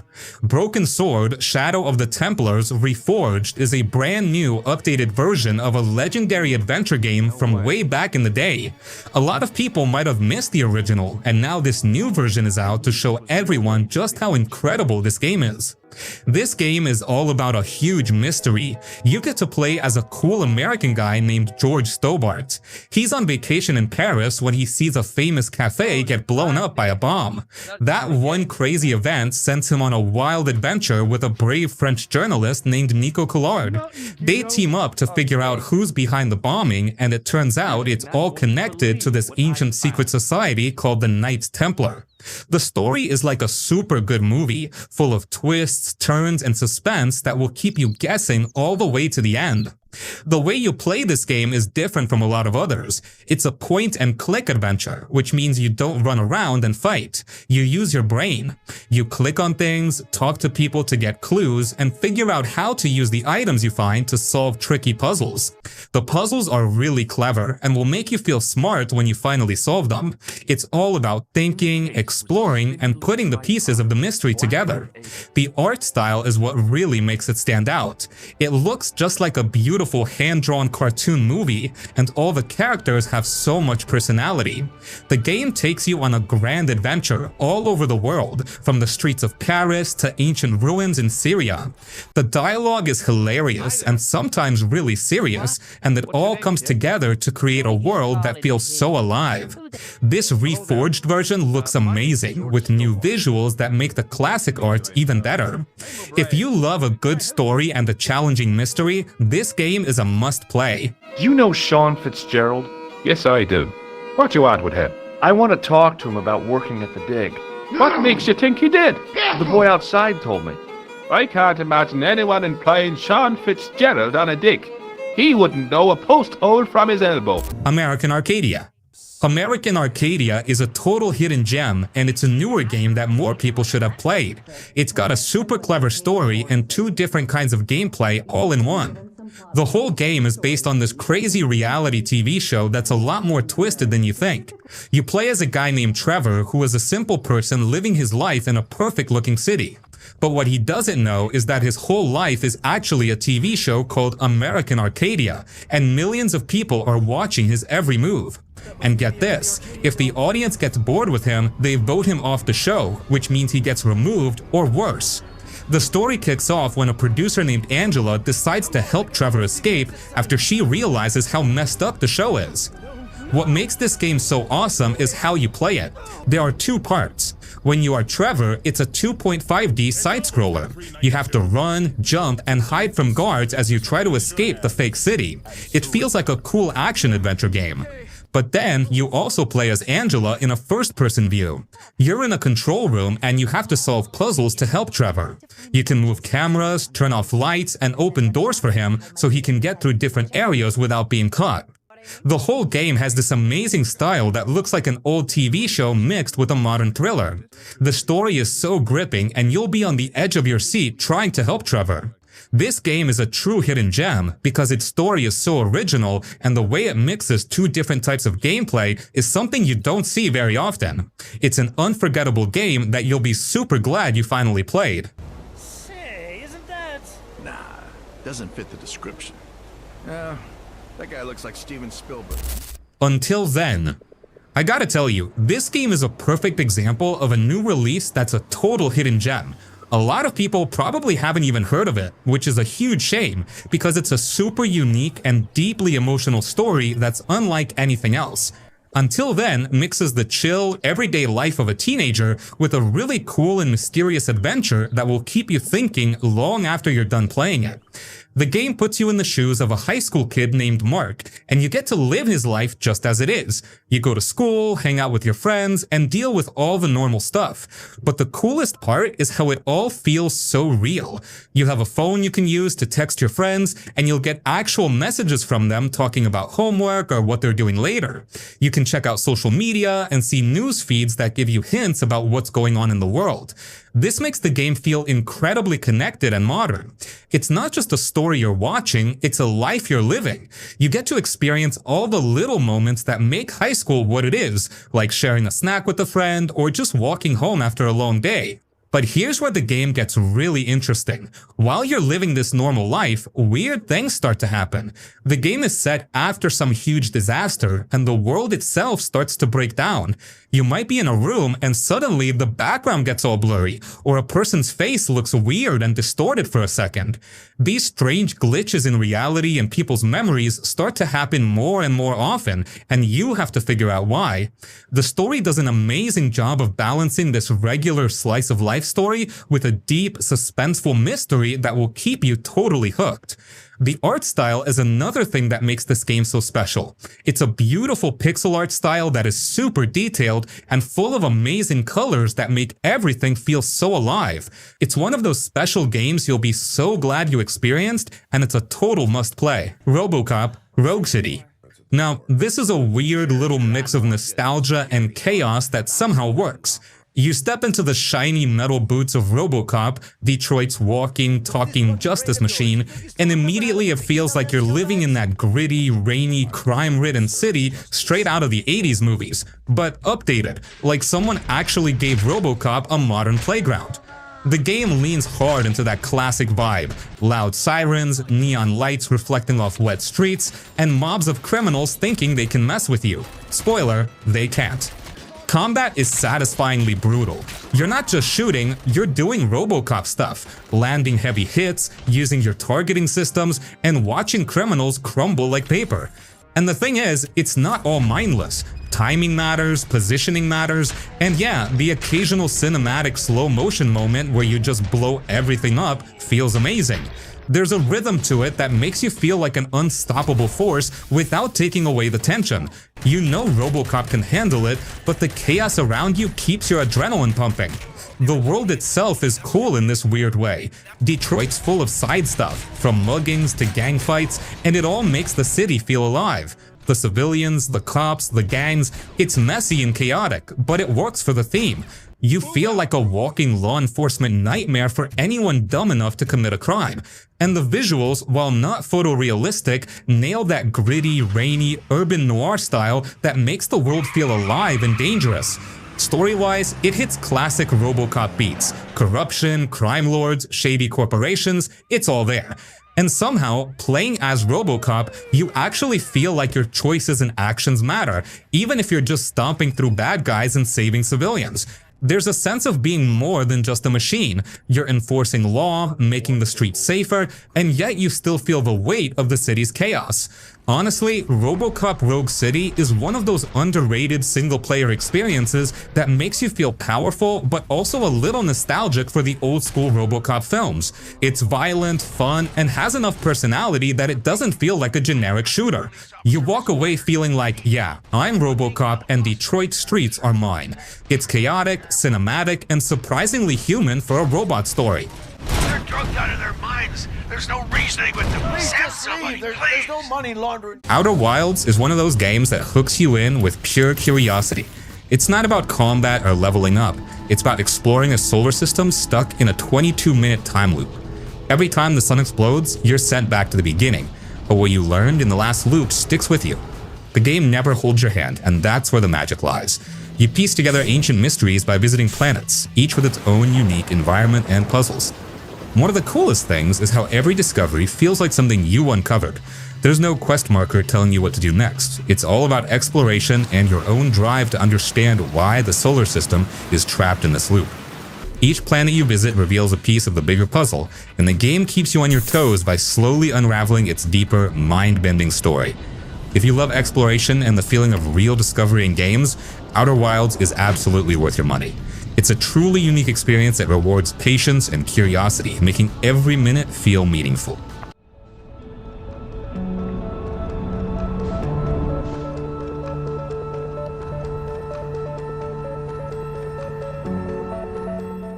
Yakuza games. The Yakuza series is an absolute gem, and if you haven't dived into it yet, you're seriously missing out. At first glance, it looks like your typical open-world crime drama with some beat-em-up action thrown in, but once you start playing, you quickly realize it's so much more than that. What makes this series worth your money is its ability to blend serious storytelling with completely off-the-wall side content, and somehow, it all works. You play as Kazuma Kiryu for most of the series, a stoic former Yakuza who always gets pulled back into the criminal underworld. The main storyline in each game is packed with intense, emotional drama. Think betrayals, loyalty, and all the wild twists you'd expect from a high-stakes crime story. But where Yakuza really shines is in how it manages to balance that seriousness with some of the most absurd and hilarious side quests and minigames you'll ever come across. One minute you're throwing down in a brutal street brawl, and the next you're helping a guy reunite with his lost chicken or managing a hostess club. It sounds ridiculous, but that's the charm of Yakuza. It's never afraid to have fun, and it's always giving you something new to do. The cities in the games, particularly Kamurocho, are so full of life that even when you're not progressing the main story, you'll find yourself getting lost in karaoke, arcade games, or bizarre side quests. And let's talk about the combat. It's classic beat-em-up style, but with each new game, they've refined and added depth to the system. You can switch between fighting styles, use the environment as a weapon, or just go full street brawler mode. And if you jump into Yakuza Like a Dragon, they completely shake things up by turning it into a turn-based RPG, which somehow works just as well. What really makes the Yakuza series worth buying is the emotional depth behind all the chaos. The characters are memorable, the stories are gripping, and the games are filled with so much heart that even the weirdest moments feel genuine. If you're looking for a series that gives you a mix of intense drama, heartfelt stories, and pure ridiculous fun, Yakuza is 100% worth your time and money. Whether you start with Yakuza 0 or jump into one of the later titles, you're in for something special.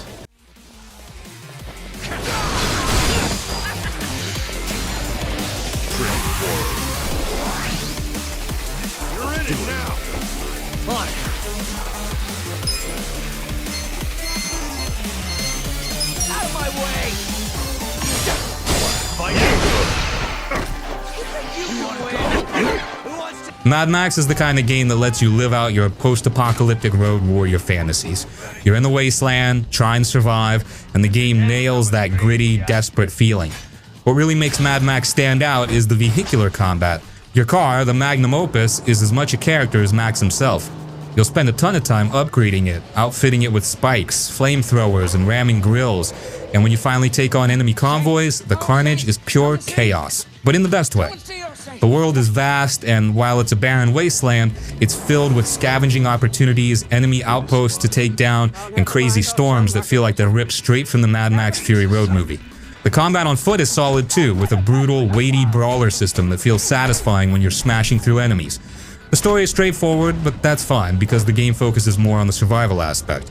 You're out there making tough choices, scavenging for every last scrap of ammo and fuel, and customizing your ride to stay one step ahead of the lunatics trying to kill you. If you love the Mad Max universe, or just want an open-world game where you can raise hell on the roads, Mad Max is absolutely worth your money. It's got that perfect mix of vehicular destruction and brutal hand-to-hand combat that'll keep you hooked.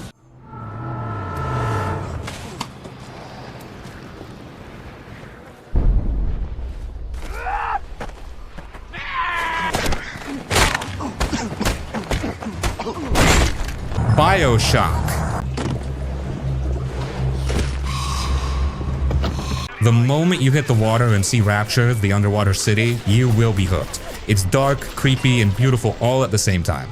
You're basically trapped down there, trying to figure out what happened, and the city is falling apart around you. That mix of being scared, curious, and amazed at the same time is something that really hasn't aged. Every corner of Rapture feels alive. Broken elevators, flickering lights, abandoned offices, and rooms full of secrets make you feel like the city has a story of its own, and you're just seeing a piece of it. The story is really what makes BioShock timeless. You play as Jack, and at first it seems simple. You're just trying to survive. But the way the plot twists and reveals itself is brilliant. The characters you meet are memorable, creepy, and sometimes tragic. The way the game toys with you, makes you question your choices, and even flips the story on you, that still hits hard today. It's smart storytelling that doesn't feel forced, and that's rare in games, especially older ones. Combat is tight and still feels really good. You can mix guns and plasmids, which are basically powers, to take down enemies in creative ways. You can set fire, electrocute, or freeze enemies, and combine that with your weapons for really satisfying fights. Ammo is limited, so you always feel like you're making smart choices, and every encounter has some tension to it. Even now, it doesn't feel clunky. It's smooth, it's fun, and the variety keeps it interesting no matter how many times you play. Then there's the world design, which is just insane. The city feels dangerous, but it also has this twisted elegance. The Art Deco style mixed with decay makes it memorable. Little things like audio diaries, scattered notes, or creepy little details on walls make you stop and think about what life used to be like in Rapture. You can spend hours exploring and still find stuff you missed the first time.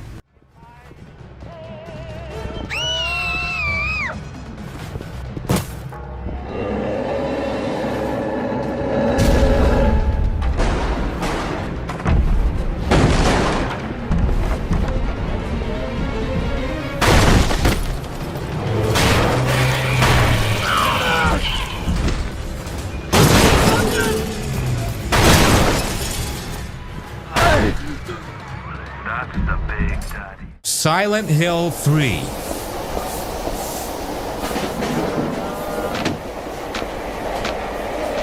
Silent Hill 3 is one of those horror games that, even years later, still feels like it's doing something unique. It came out back in 2003, and it was the first main numbered entry on PlayStation 2, which already gave it a kind of next-level polish compared to the older games. But more than the graphics, it's the way the game builds its world that makes it stand out. You play as Heather, who's pulled into this twisted version of her past. And the game isn't afraid to get personal. A lot of horror games from back then just focused on jump scares or cheap thrills, but Silent Hill 3 keeps you tense because the world itself feels heavy. Every street, mall, or abandoned building has a story, and often that story ties into Heather's life or the messed up cult stuff that's going on in the city. The story connects directly to the first Silent Hill, which gives it some deep roots.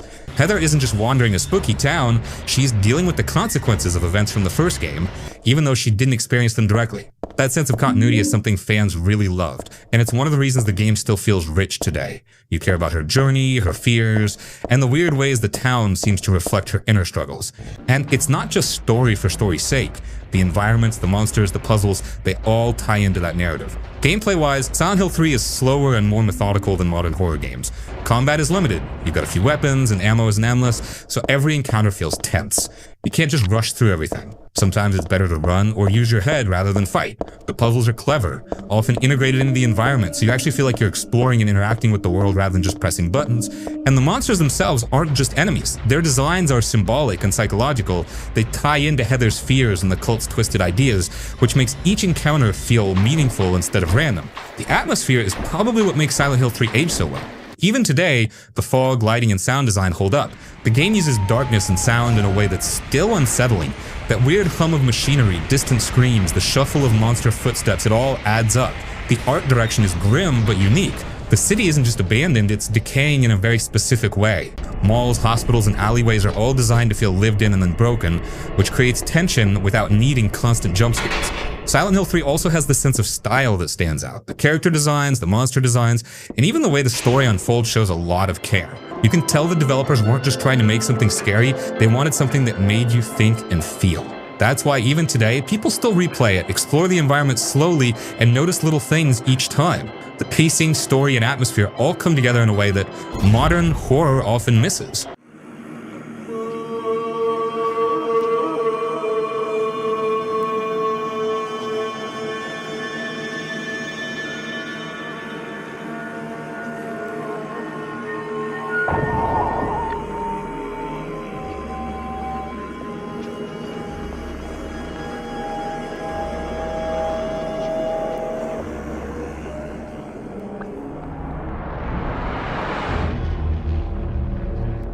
Mass Effect 2.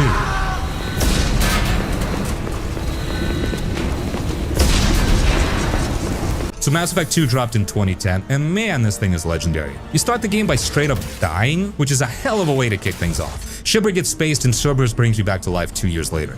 Now you gotta work with these shady folks to figure out why entire human colonies are vanishing. The whole point of this game is building a crew for what's basically a suicide run. You're flying around the galaxy recruiting the most badass and skilled people you can find. Every single person you bring onto the Normandy has their own baggage and problems. That's where the game really shines because these aren't just random teammates, they're actual people with depth. Those loyalty missions hit different because they matter for the endgame. When you help someone work through their demons, they become loyal. If they're not loyal when you hit that final mission, they can actually die for good. Knowing that makes every choice feel heavy. You're not just clicking through dialogue, you're building relationships that determine who makes it out alive.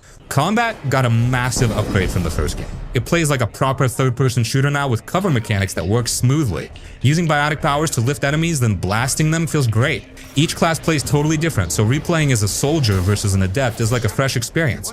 Yeah, it's not as deep as dedicated shooters, but it's fun enough that fights don't feel like a chore. They cut a lot of the annoying RPG bloat from the first game. No more inventory management hell or driving the Mako across empty planets for an hour.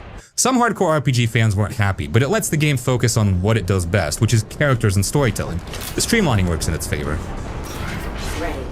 Damn it, Wilson. This room is crawling with mechs. The whole station is crawling with mechs. I'm doing the best I can. Assassins create a unity. Assassin's Creed Unity is one of those games that honestly gets a bad rap, but if you look past the launch problems, a lot of it still works really well today. The parkour and movement are smoother than almost any AC game before it, and Paris is just massive.